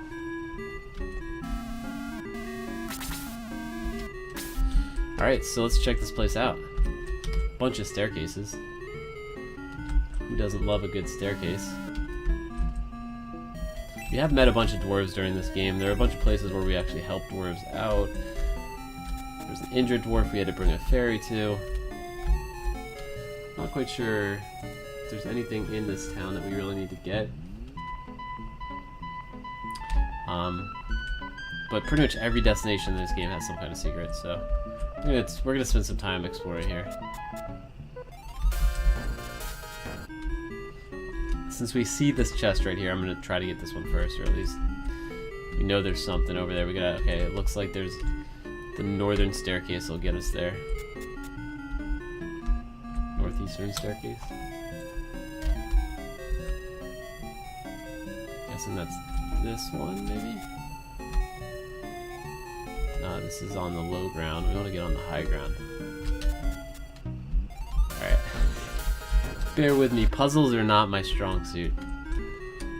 I've always been mediocre at best at puzzles. Alright, I think this is it. This should get us that chest at least. Sweet. Healing water. Healing water's pretty good. I think it's a free, basically full heal. I don't need the dry stone anymore. I'm gonna give that to somebody else. I'm gonna keep the healing water on the main character because he's most likely to need a full heal at some point. I think I can actually just drop the dry stone on someone outside of the party. Put it on Sheila for now. Alright, so that chest is done. And there is a lot of staircases in here. Let's check this one again. I think if we go out north, it's going to take us out of the town. Let's just see if there's anything south. I know if we went this way... Alright, that also takes us out of the town. So that staircase is useless.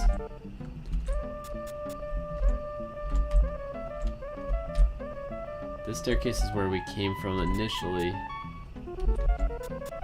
Alright, so we've ruled out a bunch of staircases. All 3 of these staircases have been fully explored. I guess we have to go in this staircase. Gotta be a way to get back there. Alright, so now the question is, from here, where can we go? That takes us out of the town. Alright, been to that staircase. So none of those staircases are useful. Alright, good to know. So there's gotta be something over here. Alright, where can we go from here? The Dwarven blacksmith is very good. I hope so. Gotta check all your barrels, all your vases. Lesson number 1. We're gonna test each staircase separately. Alright, that would lead out of town. This leads to another staircase. Ooh, this must be the blacksmith. Mithril is very hard to find. Okay, so like I said, we could probably have hours of fun testing out what we can get with our mithril and kind of min-maxing this, getting the weapons we want, but ain't nobody got time for that. I'm just gonna make 3 mithril weapons or 4, however many I have enough mithril for. And we'll just accept what we get. Introduce a little bit of a... What? Okay, what kind of material do you have? We have mithril. Whose weapon should I make? I didn't even know you get to choose weapons for specific characters. Alright, that's pretty cool. Alright, so that actually makes me... This is way harder than I thought it would be. I thought we would just kind of get random weapons. Let's see. We were talking about Slate, right? We definitely want 1 for Slate. Because we're trying to power him up. 5,000 gold, you got it. This is actually a really cool mechanic. This is easily the coolest mechanic in the game. The fact that you can just kind of make what you want. Alright, what else? What else? I kind of feel like we should make something for Jaha, since his weapon just broke. And at worst, we'll get like something comparable to what he had. How many mithrils do we have though? Let's just check.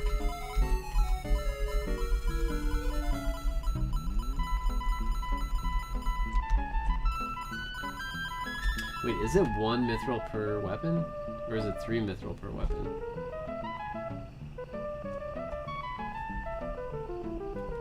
Wait, if it's only 1 mithril per weapon, I thought for some reason I thought it was 3 pieces per weapon.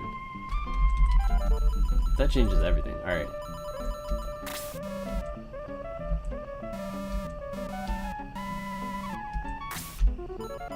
Alright, so I guess it's just 1. So let's just go crazy. Let's get a weapon for Jaha. We're definitely gonna want a weapon for our main character too, no doubt.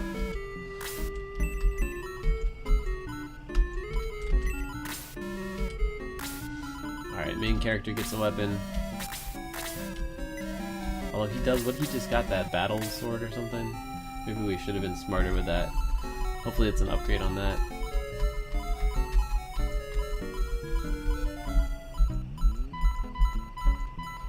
Alright. We got 6 more weapons we can make, which is insane. These guys don't even use weapons. Who else do we have in the party? Freyja has a wish staff, which I think is already a pretty good weapon, so we'll hold off on him. Screech, we want a weapon for Screech, I think. Question is, I don't know. I'm not 100% sure we're going to keep Screech to the end of the game, so we'll come back to him. Karna, yeah, let's get Karna a weapon.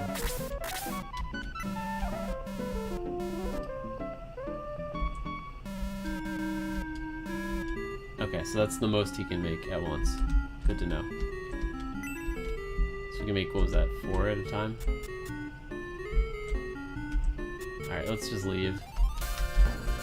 I think by leaving and coming back, he'll have made the weapons, I'm hoping. Then we still got some more exploring to do in here.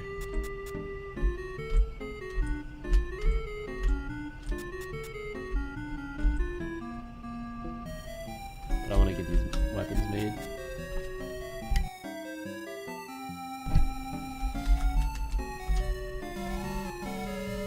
The geese arm is ready for you. I think, again, I'm not the expert, but I'm pretty sure that's like the best weapon you can get for Slate.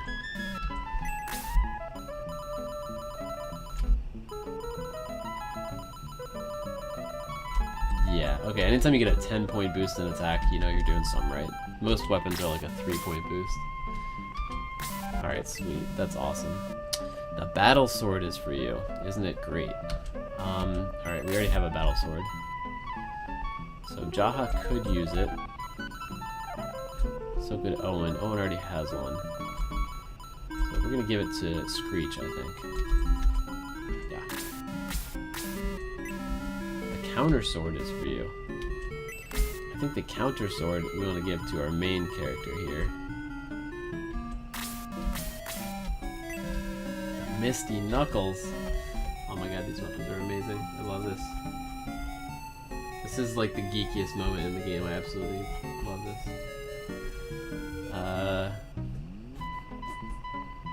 Yes. Given that's a Karna. Yes. Okay, sweet. Alright, so that's awesome. I'm just, before we make more, we're definitely gonna make more. Oh man, look at those knuckles. That just looks so cool. That is amazing. Why does she still have a power stick? Alright, I'm gonna give this power stick to somebody else, because I might actually try to make another weapon for Master Monks, but I'm not sure yet. Alright, so it looks like we tried to make a weapon for Jaha, and it was I guess it was the battle sword. So right now we could give the battle sword to Jaha, which we're gonna do. So he at least has something since the heat axe broke.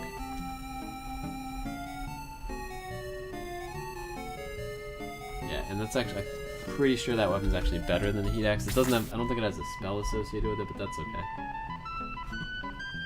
Alright, so Who else needs a weapon? We might try to make another one for Jaha, since I think there's some cool axes you can possibly get from this, and I'm guessing the axes are better than the battle sword. Kazon has a mage staff, which is good, but I'm pretty sure we can get a better staff, so we're gonna make one for him. Slade's, oh my god, look at that weapon, that looks so amazing. The Disarmed, that's so cool. Alright, we're gonna definitely make one for Kazon. I think we're gonna try to make one for Mage. She has the Nazca cannon, which is like a pretty high-end cannon, but we're gonna try to make a weapon for her. Who else? Karna's. I might try to make another one for Karna, just see if we can get something even better.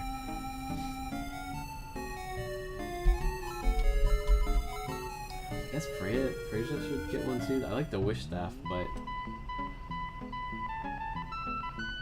I think maybe we could do better. Let's see. And then, yeah, okay, we got tons and tons. Okay, what's going on? Alright, yeah, we got tons and tons of mithril left to use. Let's just do it. I think we have more than we're actually going to end up needing. The weird thing is he's asking what kind of material we have, right? I feel like does that mean we can use other material?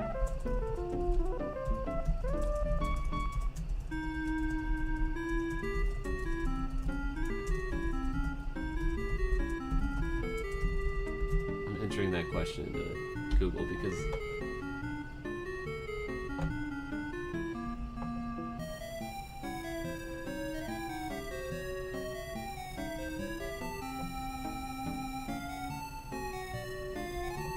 doesn't look like it. But I mean, wouldn't it be cool if you could be like, here, take this fairy powder and make me a weapon? Alright. So I'd say we're doing better than average right now, since we got the Disarmed, which was like the one weapon I was really hoping to get. Alright, let's get Freya a weapon. Yeah, we're running kinda low on money here. We might actually have more mithril than money. Alright, we wanted something for... I wanted to maybe try for Karna, but we definitely want to get something for May and Kazon first, I think. So let's do that. I gotta stop clicking so fast and check how much money I have. Right, 3 pieces of mithril left. Yeah, I think we're gonna end up with more mithril than we have money to use for it. Alright, so what was that? Did we get May or was that Kazon? Actually, I think we just got Kazon, so let's get May. Alright, we can make one more weapon. And then we'll have an extra piece of mithril here. Maybe we can go sell some stuff. Hopefully there's a store in this town. Wait, what? Yeah, that makes sense.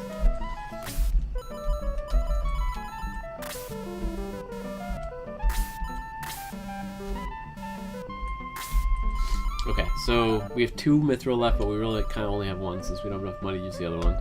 So the choices are Screech, trying to get an even better weapon for Karna. Peter can't use the weapons.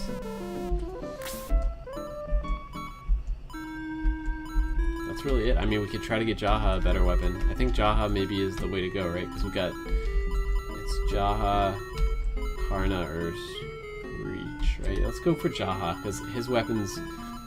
If it turns out to be another sword, we can give that to Screech, potentially. If it's an axe, then Jaha gets it. And then we'll try to find a vendor to sell some stuff to so we can make the last one for either Karna or Jaha or Screech, depending on what we get today from this. This is exciting. Is there a weapon shop here? I feel like it would be remiss for the Dwarven Town to not have a weapon shop, but I guess it's possible since they have a blacksmith instead.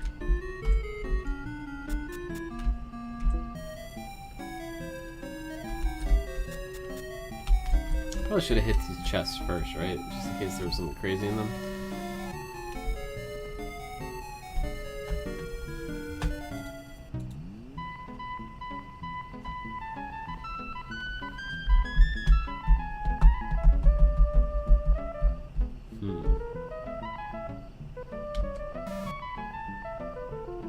The goddess staff. know what that is, but I'll take it.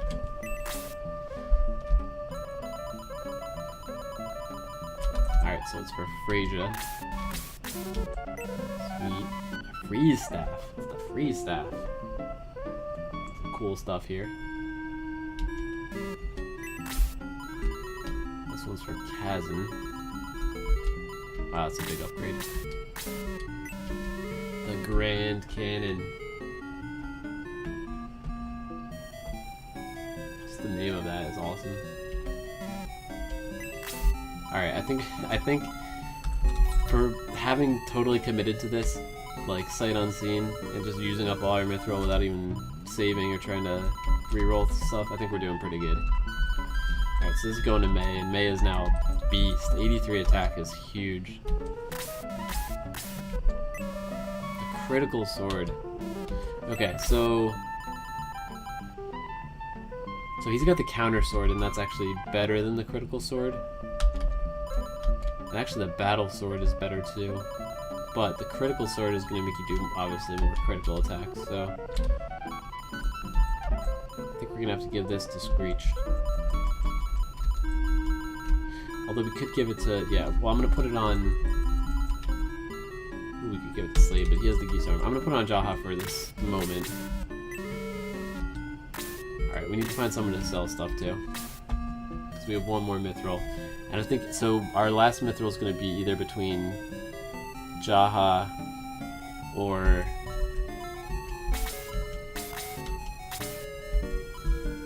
alright, we'll put on the critical sword on him for now. We may end up giving that to Screech, depending. Screech has what? Screech has the battle sword, right? Yeah, okay. Oh, with that goddess staff. Beautiful. Anything else we should be like trying to get here, like just in case we end up trying to use a different class?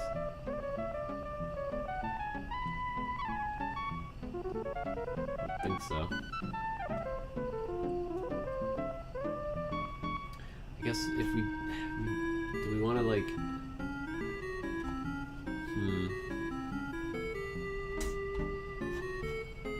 maybe trying to get something for the main hero that's better than the counter sword. Counter sword is, I think it's pretty good though.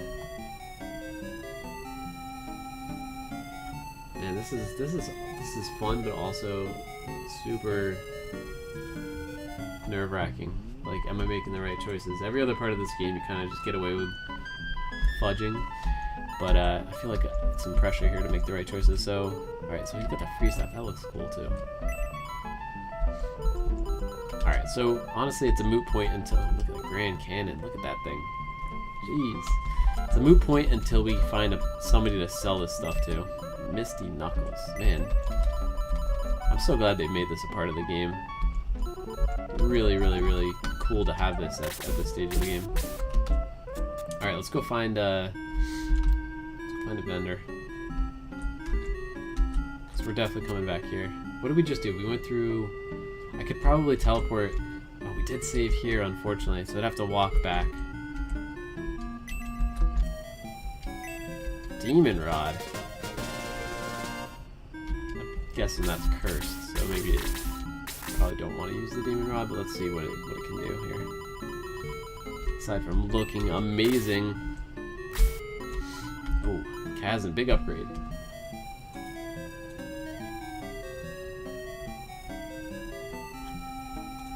Problem is, cursed weapons are really, really unreliable. Could give it to Freyja too, but I think we're good. I guess I'll give it to Kazon in case he ends up needing to do like some kind of attacking. And we'll give the we'll give the mage staff to one of our backup mages. Like Tyron. Who are we more likely to use, Tyron or Tay? I guess Tyron. Is the Tyron, since he's the actual mage. Alright. Alright, cool. I wish I could easily find out if there was a vendor in this level. Alright, another chest. White ring. What's a white ring do? think there was a white ring in the first game, and I believe it added defense. I'm gonna try to give it to our healers. Oh, okay, it does do defense. It's 10 defense, and it's only equipable by the main character and Vickers. I'm gonna give it to the Vicar, obviously.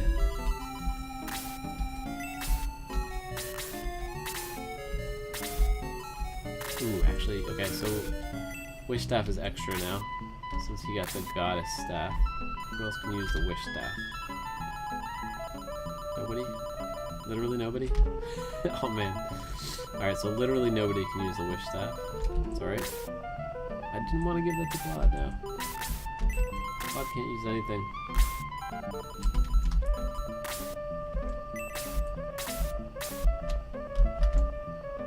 Alright, so...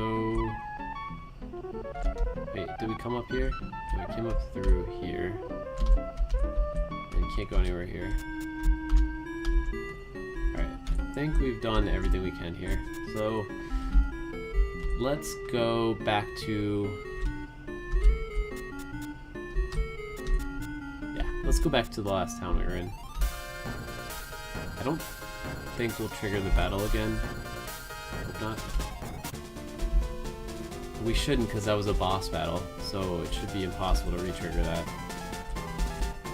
And this one didn't re-trigger the last time we walked through it either, so it should be good to go back to Roft, which I think is this way and south.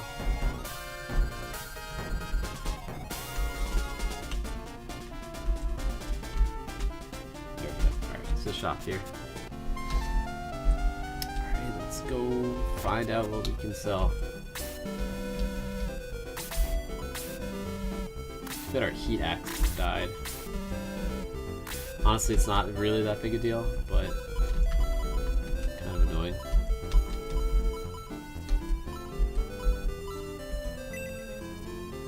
Great sword. Actually, you know what I'm gonna do before I sell anything? I'm gonna see if there's anyone we have that can use this stuff. Because you never know when you're gonna want to bring another character into the game. That's definitely a downgrade.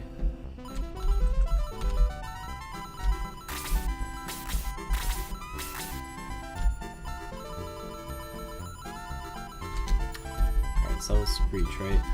Yeah. One thing to sell. We're gonna sell the Indra Staff, I think. Because, yeah, everyone else either already has one, or it's a downgrade.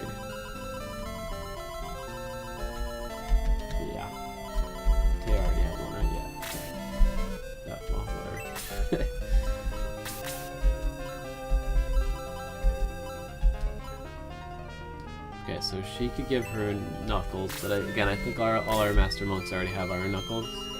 Ooh, Sheila can use it. Cool. Hard to tell the difference between those two.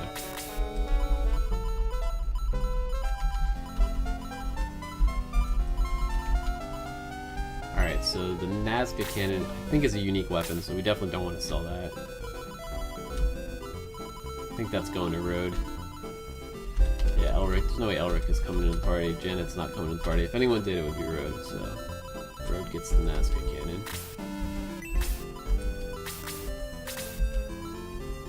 So that means actually if he has the Great Shot, that might be of use to somebody. Yeah, Elric can use that. I suppose Janet is our only sniper, so we'll give that to her. And then, is her Assault Shell worth anything to anybody? It's not. Elric already has one of those. Alright, who else did we give weapons to? We don't have another Master Monk, or we do, but she's already got Iron Knuckles. Apologies for the slowdown in gameplay here, but this is my opportunity to nerd out, and I'm gonna take it.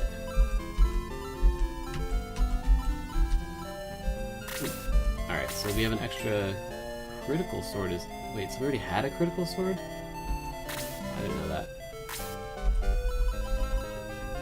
Okay, so that goes. He's got a counter sword. Jaha has the critical sword, which means Screech actually should use the critical sword, right? Like, the battle sword does more damage, but I'm pretty sure having extra crits at 3 less damage is worth it.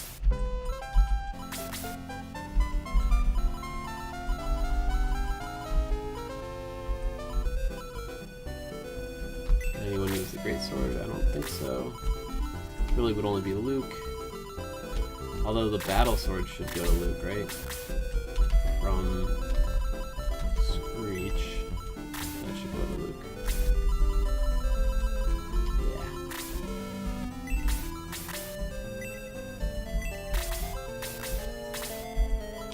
Alright, we're getting there. Making some progress. Alright, anybody else have extra weapons? Just gonna hold on to the Demon Rod for now. He's got an extra battle sword, but don't think anyone else can use that. Double check that that would be pretty much it.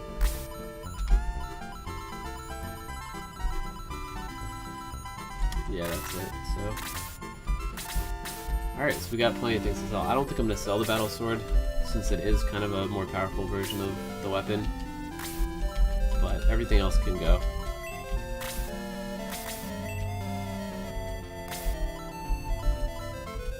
Now we're gonna keep the Wish Staff. She can sell her extra Indra Staff.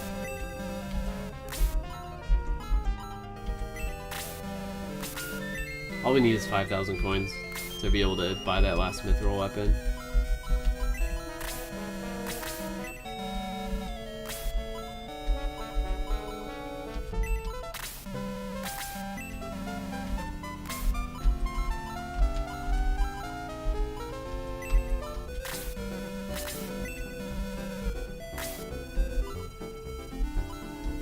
Alright, we're gonna keep the battle sword.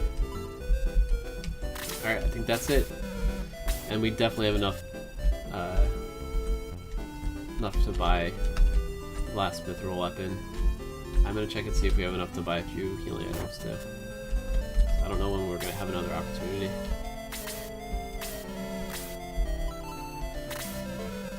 Wait, how much money do we have? Oh wow, okay, we got more, 10,000 extra. I think we're good.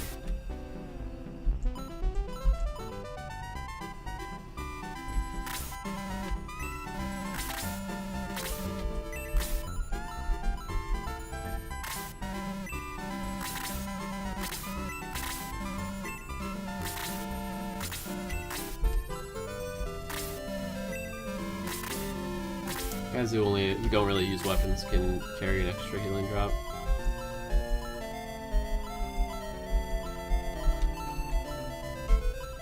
Furnace should have 2 as well.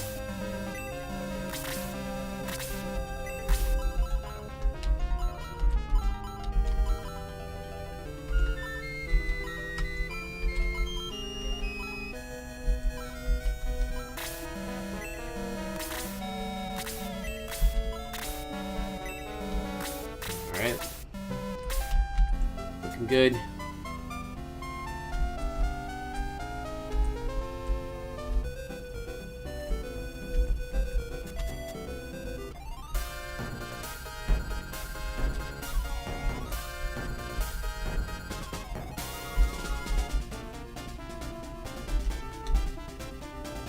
Oh, Overwatch is streaming right now.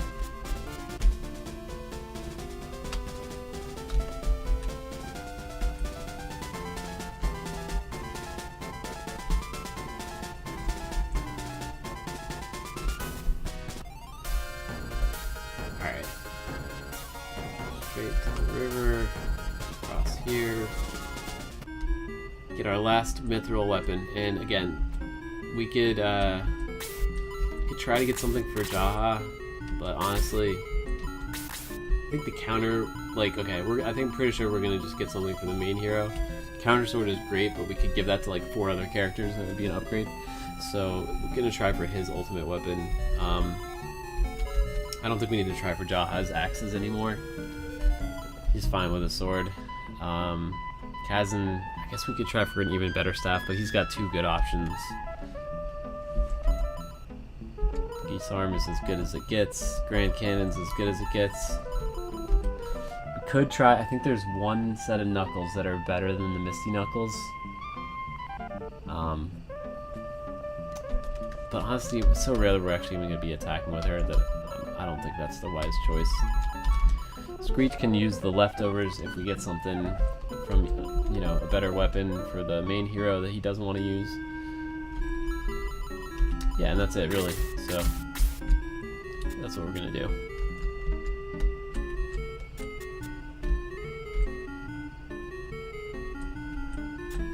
There also is more mithril in the game that we haven't gotten.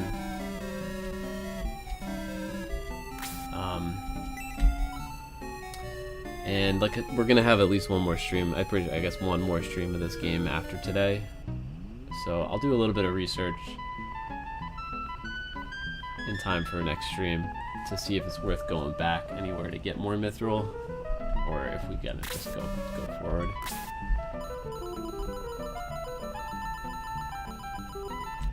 Alright, let's get the hero weapon. Just gonna triple check that we don't have more mithril. That was a lot of mithril that we had. Probably would have been even more careful with how we used it if we had less of it, but hey, I'm happy with what we got. I wasn't trying to get every perfect weapon. The fact that we got a Disarmed is great. Got some other cool stuff as well. I don't think we got anything that was like bad. So, get the Grand Cannon, that's pretty dope too. I think we could have gotten slightly better luck on some of the staffs, but that's okay. Okay. I spoke too soon. The battle sword. It's about as. That's literally as bad as. That's probably the worst thing we could have gotten with that pick there. That's okay. Good news is that. You can give it to Screech. You can kind of use it as his backup weapon. Because he's got critical sword, but the battle sword is actually slightly stronger. Alright, so that's it. We'll go back and try to get another piece of mithril or two at some point here in the future. And let's check if there's anything up. Just gonna check if there's anything up here. Don't think there is yet. Okay, we'll go back and try to find some more mithril, but not today.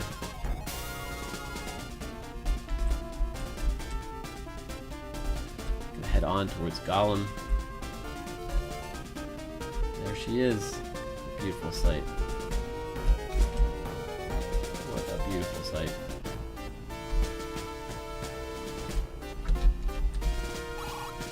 Red Baron is London. Really?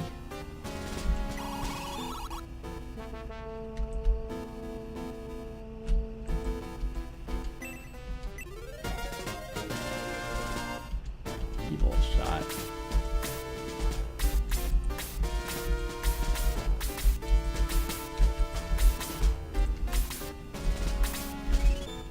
Evil shot, dude.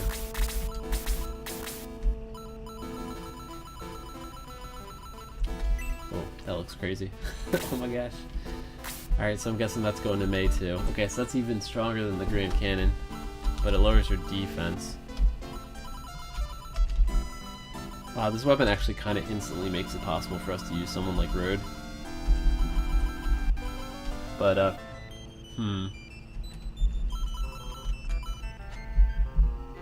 things we're probably not going to use Road, so I'm going to give it to May for now.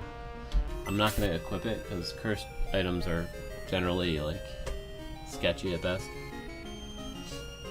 It's another thing I'll do a little bit of research into before the next stream to see if it's worth using. Some cursed items are better than others.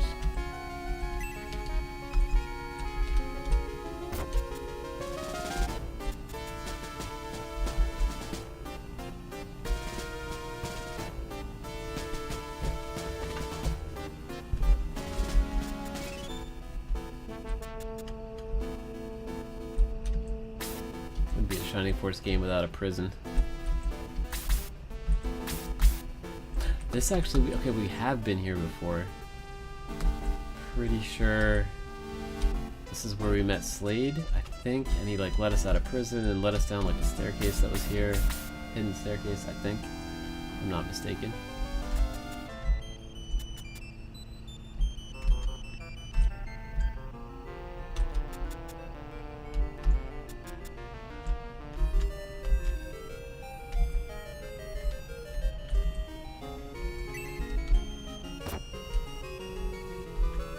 So yeah, if this is indeed a town that we've been to before, typically when you come back to a place you've been to in this game, it's not just the same. Like, the weapon shops will have better weapons, characters will say different things. Yeah, like that. Like, last time we were here, the earthquake hadn't even happened, I think. I guess we gotta go find Lemon here. Priest of Yield, like the piano. The ghost may be hidden. Alright, let's check it out. Check out the weapon shop.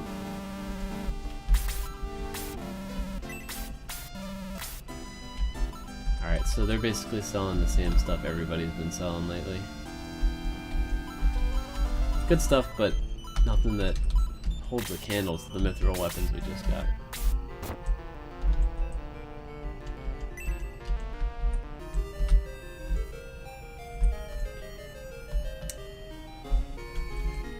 Let's see. King Galam has not returned from the war against Grans. How sad.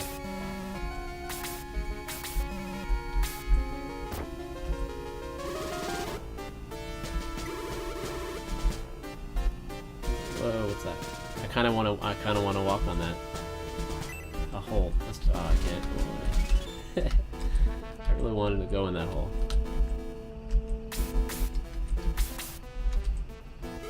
Lemon made that hole. He jumped off the top of the castle but didn't die. Interesting.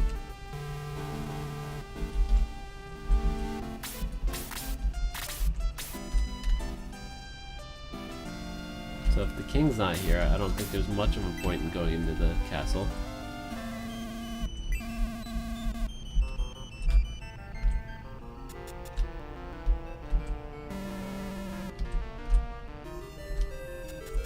Handsome boy, it's not me.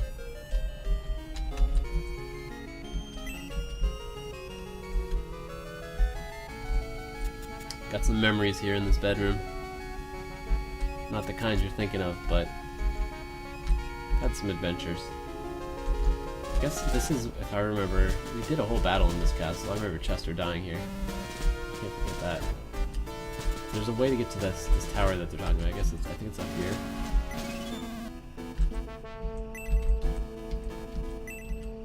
There was a treasure room. I think it was in this castle that we couldn't get to before, and there it is.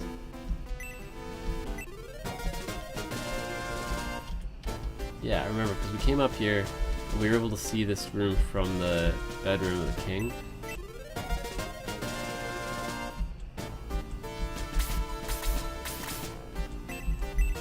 Who got it? Was it Sarah?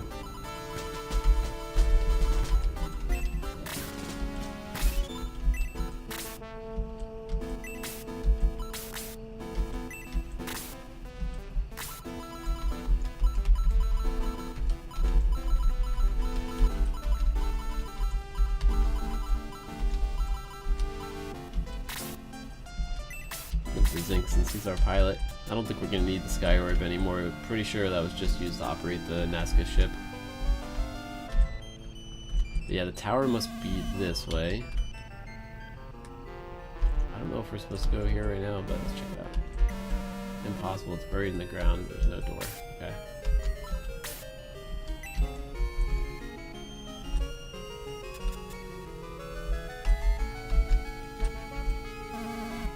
Why am I guarding the kitchen?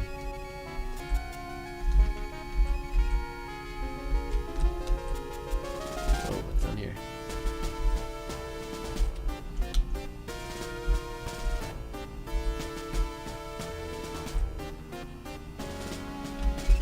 Whole bunch of nothing. Oh wow. Alright, well, I'm gonna get more mithril. There we go. Figured there had to be some purpose to this area. I guess we can go try to get one more weapon.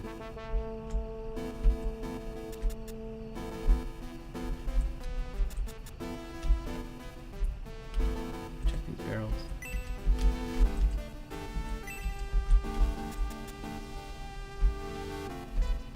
Alright, so let's go back to Dwarf Town real quick. And let's just finish exploring this. I'm pretty sure we explored this whole town now.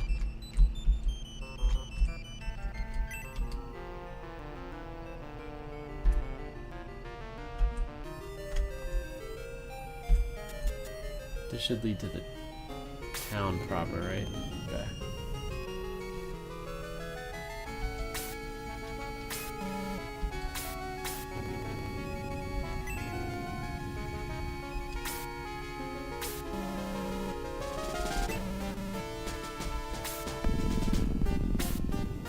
That's one ugly enemy.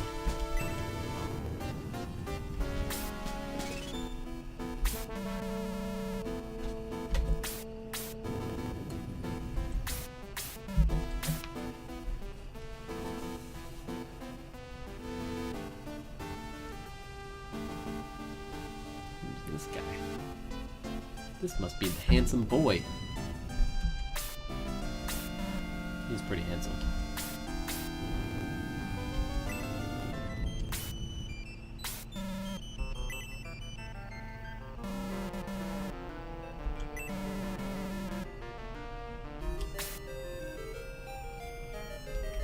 Don't bet on it.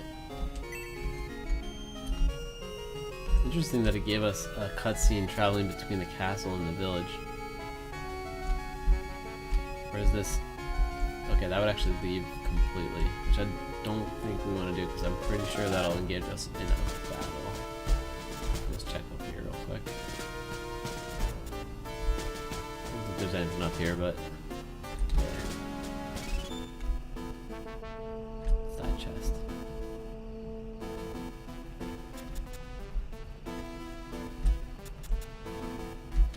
Must be there. Alright, it's just a graphics glitch.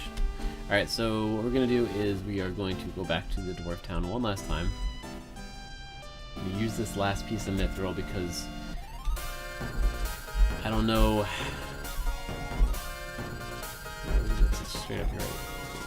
I don't know when we'll be able to come back to the Dwarf Town. I'm sure we can get back here. The beauty of this game is that you aren't limited to a strictly linear set of movements, so we'll be able to come back to the Dwarf Town if we find more mithril, but I'm going to use what we have right now.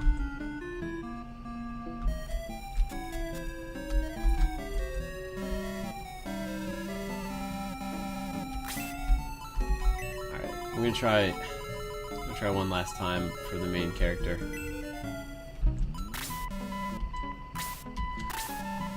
Worst comes to worst, we'll get another battle sword. Best comes to best, we get either another counter sword, or I forget exactly what the name is, but I'm pretty sure there's like a legendary sword that the main character can get from this. Although honestly, to be honest, maybe it wasn't the best choice to use those because I like Lemon had the Sword of Darkness, and I think at some point we get even like another sword anyway. So maybe this wasn't the best, but we'll take what we get. Another battle sword. Oh my gosh. Battle swords are us. Well, I wonder if there's another character that we'll get eventually that'll be able to take a battle sword.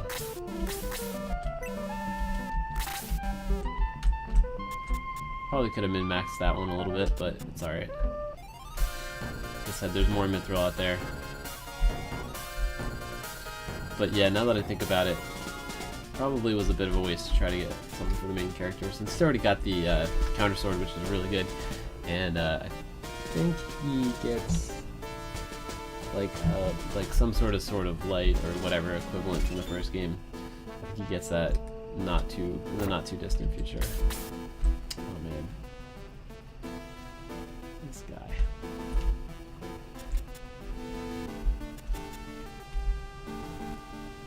Priest was somewhere in here, but you know, it's fine. Let's just do this battle.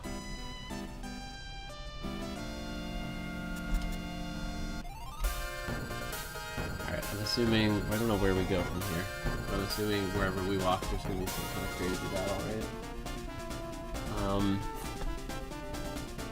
Guess we'll just, yeah. Okay, it doesn't matter where we go. This will probably be the last battle that we do on the stream today. Because I think after this battle, there's not a ton left in the game. We'll basically be getting into kind of like the end game for next stream next one. But yeah, let's get through this battle. Oh, hopefully we'll get to fight Gasp this time. It's actually kind of exciting. I've been hoping to fight him for quite a while. So it's the big Grand Seal Trench.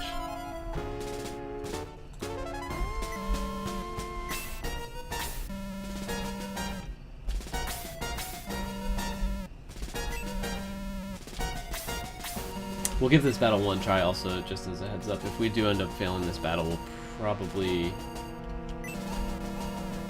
finish the stream here in Galam. But I wanted to try this one last battle.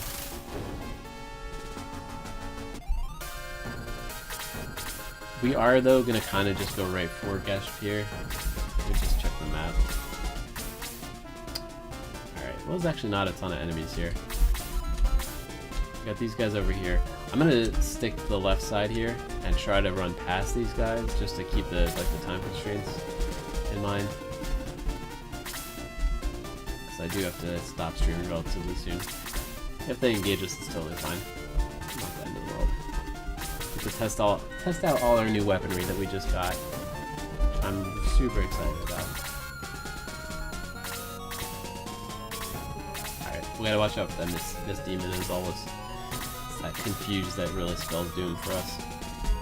Although, I have to say we didn't fail any battles today.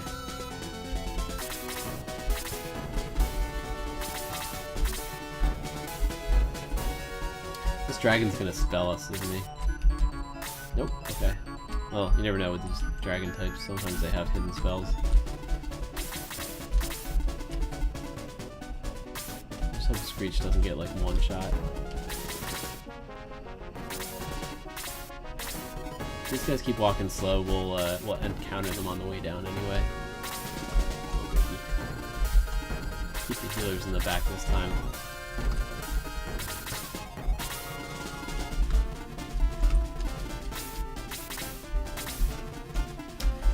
Slate and his Disarmed will get a chance to show their power today.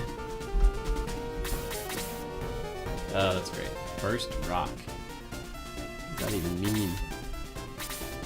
So Gesh gets 2 turns, it looks like. Oh god, why did I do that? No! No! I lost sight of the Mist Demon. Please, everybody resist. Everybody resist, please. So far, so good. Okay, just Karna. She's gonna do heal us to death. Karna and Claude. Okay, that could have been way worse. That could have been absolutely, like, awful. There goes Cosmo to Blaze 4. Cosmo should have serious fire resistance, considering he spits fire. But hey.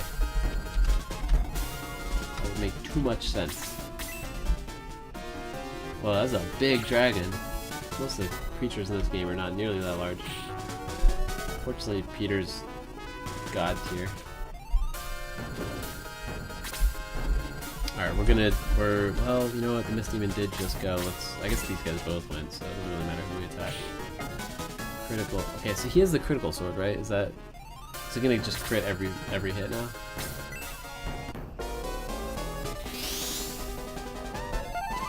I think, yeah, so I think, Screech and Jaha have critical swords, and Owen has a counter sword. I can't believe we got 2 battle swords out of the mithril. Things were going super good until that happened.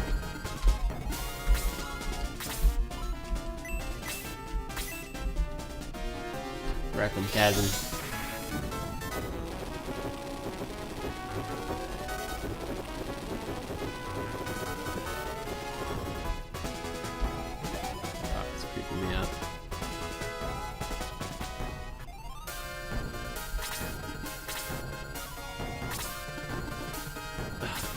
Even when she's confused, Karna gets killed in one shot. I guess it could have been worse. She's never gonna get any experience though. They just don't give you enough room to like really keep your healers safe in this game. I guess you gotta surround them entirely. I guess that's really the way to do it.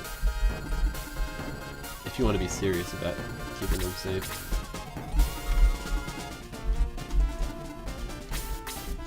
I just want to get this Mist Demon dead. Wow, look at that beautiful golden sword. Wow. Alright, we have officially reached, like, high-end gear at this point. There are actual upgrades to what we have here. We could get better, but pretty happy with what we have. I think I will, though, research which mithril items we may have actually missed. How many mithril items do we have? I think we had, so we had 9. Pretty sure we had 9, and then we had 10.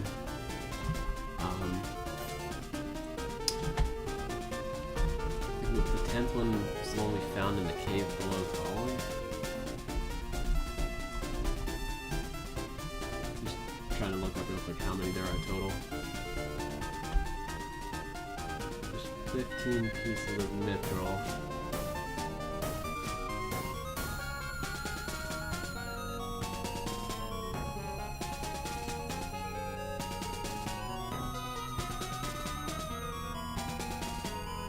Alright, so it looks like there's 15 pieces, which is good.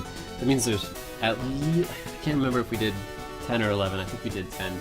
So that means there's at least 4 or 5 pieces that we can go back and find if we want to try to find some of the other endgame stuff. Which I think we will, because it's kind of fun. It's fun just making those weapons.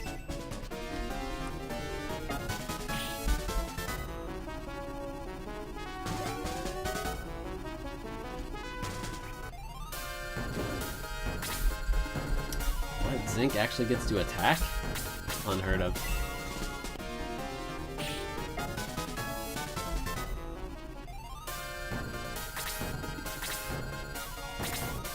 Whoa. Exploded? I didn't know that was a thing. Oh cool, it hits his team too. Ah, okay, it actually probably was better for us than them. Want my bird people staying together. Alright, so let's get the healing going on these guys. No, Aura's going on.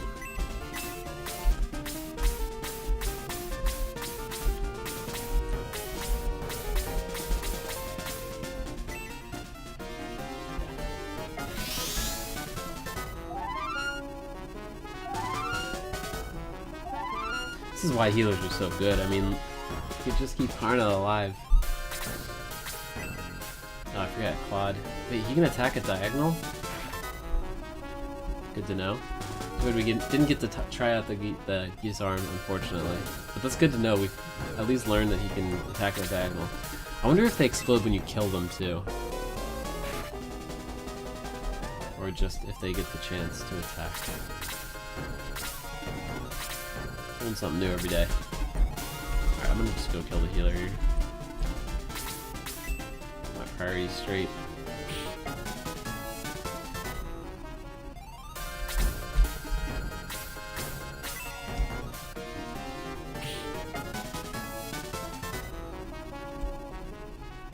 No crit this time. Yeah, let's get this guy down. Peter's so good. Got 1 XP for that. Crazy. Alright, we're gonna have to use Peter because he's so good, but I'm gonna do my best to not rely on him for kills if I can help it. Alright, Kazon, do your thing on this poor defenseless gunner.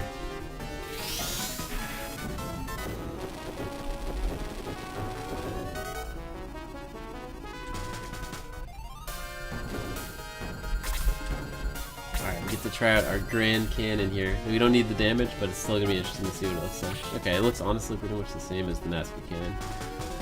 Kind of disappointing, but that's cool. At least oh my gosh, how'd that hellhound get behind us? I didn't see that guy. That's not great. Gonna need some damage to deal with Gashpir, but I think we're fine.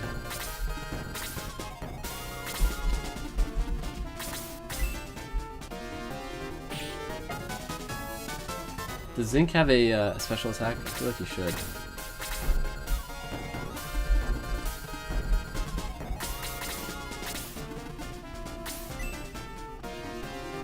Since when does this guy have a ranged attack like that? That's amazing. I really didn't know that. That's cool. I don't think I ever would have figured that out either. It's not like obvious that he has a ranged attack.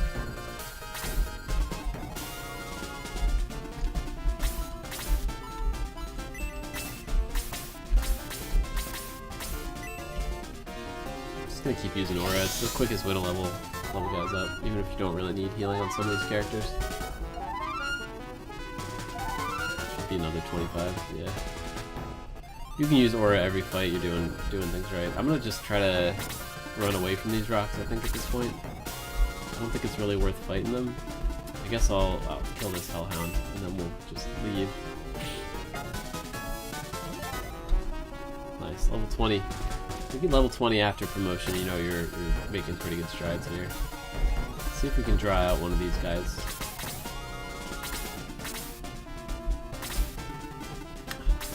Okay, Frasier can withstand one attack. I do want to kind of keep him alive if I can. Is Claude still confused here? I think he is.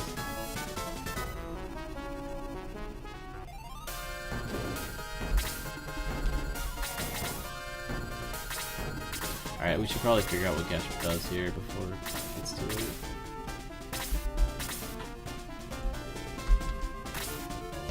Threes.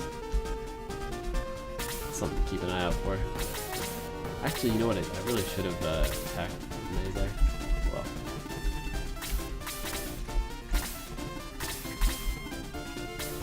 Jeez. Claude's been confused for like a fucking year at this point.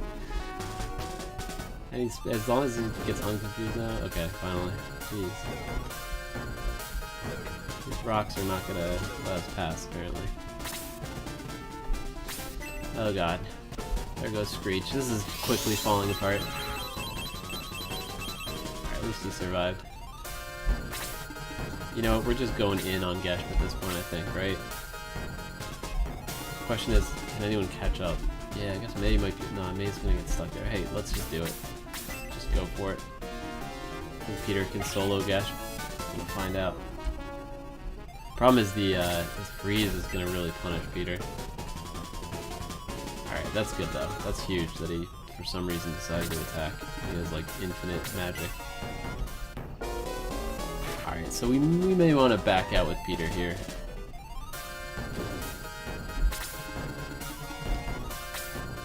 Guess I might as well attack this guy. I got nothing else to do.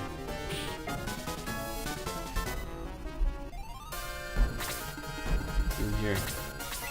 Pretty sure they're gonna explode when I kill them though, right?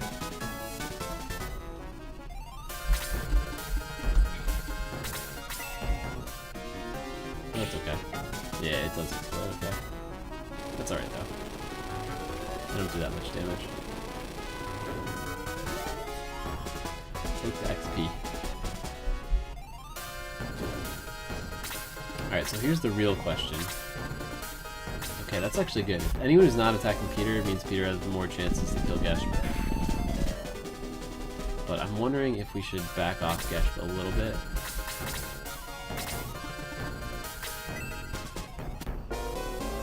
I'm kind of committed at this point, right? Let's see. These rocks are just mean-spirited.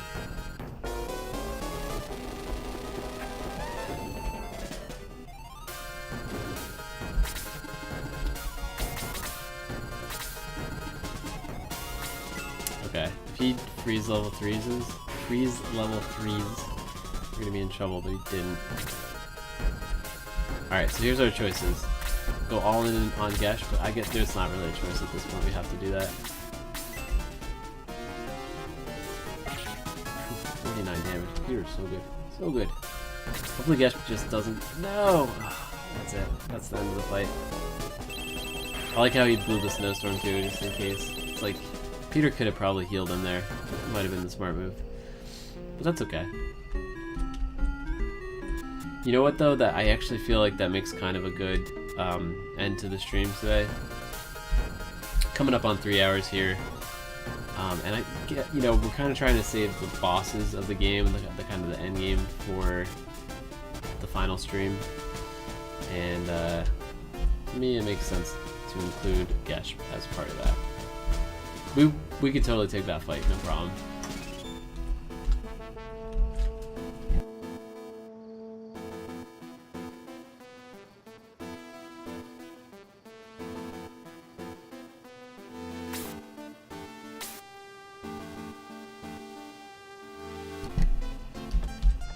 But yeah, so I think it was just a matter of over-aggressiveness that we encountered there.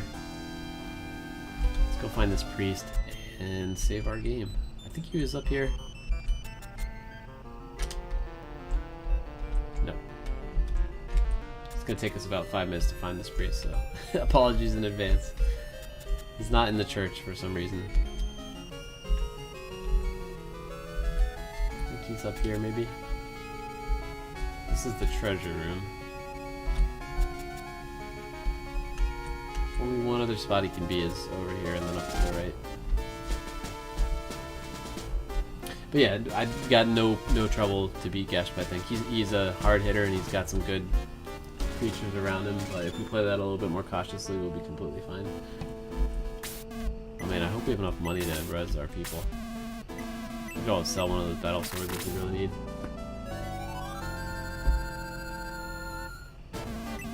So next stream, next Wednesday, we'll be doing that battle, taking on Geshp, and then I think it's like 3 more battles maybe after that, till the end of the game. So we'll probably end up going a little bit over 3 hours next week, just to kind of finish the game up. But this kind of puts us in line to have a good final Shining Force 2 stream next week. And yeah, I mean, that certainly will not be the last Genesis game. It probably won't even be our last Shining Force 2 playthrough, to be honest. But we're going to move on from this game after next week, for the foreseeable future at least. But we're going to stick on the Sega Classics Wednesday theme. It has not been a popular set of content for my stream, but I'm kind of committed to it at this point, and I may not do it forever, but we're gonna keep trying. We're gonna try some other games out. We're gonna do probably Toejam and Earl after we finish Shining Force 2. That's gonna take us 1, maybe 2 streams to kind of beat Toejam and Earl. I think it's a pretty long game, honestly, for a game that's not an RPG. It might take us 2 streams to get through that. Yeah, and then I mean, I do want to do some Phantasy Star runs at some point. Probably play through 2, 3, and 4. That's kind of another set of like long content though. So any of the other Genesis games that I kind of want to get in, I'll probably get in here after we're done with Shining Force games. Kind of do a series of streams of, you know, whether it's like Golden Axe, Streets of Rage. There's a whole bunch of Genesis games I want to play, so we may just kind of do one game per stream, or even 2 games per stream, kind of see how things go. Maybe do some Altered Beast. We're going to kind of just play all the classics here. And then when we kind of get tired of doing that, we'll probably jump into Phantasy Star, which is one of my it's either this or Phantasy Star are my favorite like RPGs of all time. So that's what we're going to be doing on the channel. That's going to do it for today. Thank you very much to everybody who stopped by today. It was a small crowd, but a good one. And regardless of the numbers, I had a really good time playing today. I've been InfernalColonel. We'll be back on Friday for our Variety Friday streams. It'll probably be Fallout 76 this week, unless I'm really feeling inspired and I want to throw some Overwatch into the mix. Could happen. And then we'll be back on Monday for Realm of the Mad God Mondays, which we're doing every week. Having a great time, building up a nice community in that game. It's kind of been the best thing for our stream lately, so we're going to keep playing that on Mondays. But we'll be back 1 week from today with the continuation and the conclusion of our Shining Force 2 playthrough. Thank you so much to everyone who's watched either on Twitch or on YouTube. Really means a lot. I've been having a ton of fun playing this game, and I'd be playing this for nobody, but to be playing it for somebody makes it even more special. So thank you for being here. That's going to do it for tonight. Have a beautiful Wednesday evening. Gotta do this the proper way, right? We're gonna save the game. We're gonna say we don't want to continue so we get that beautiful end screen.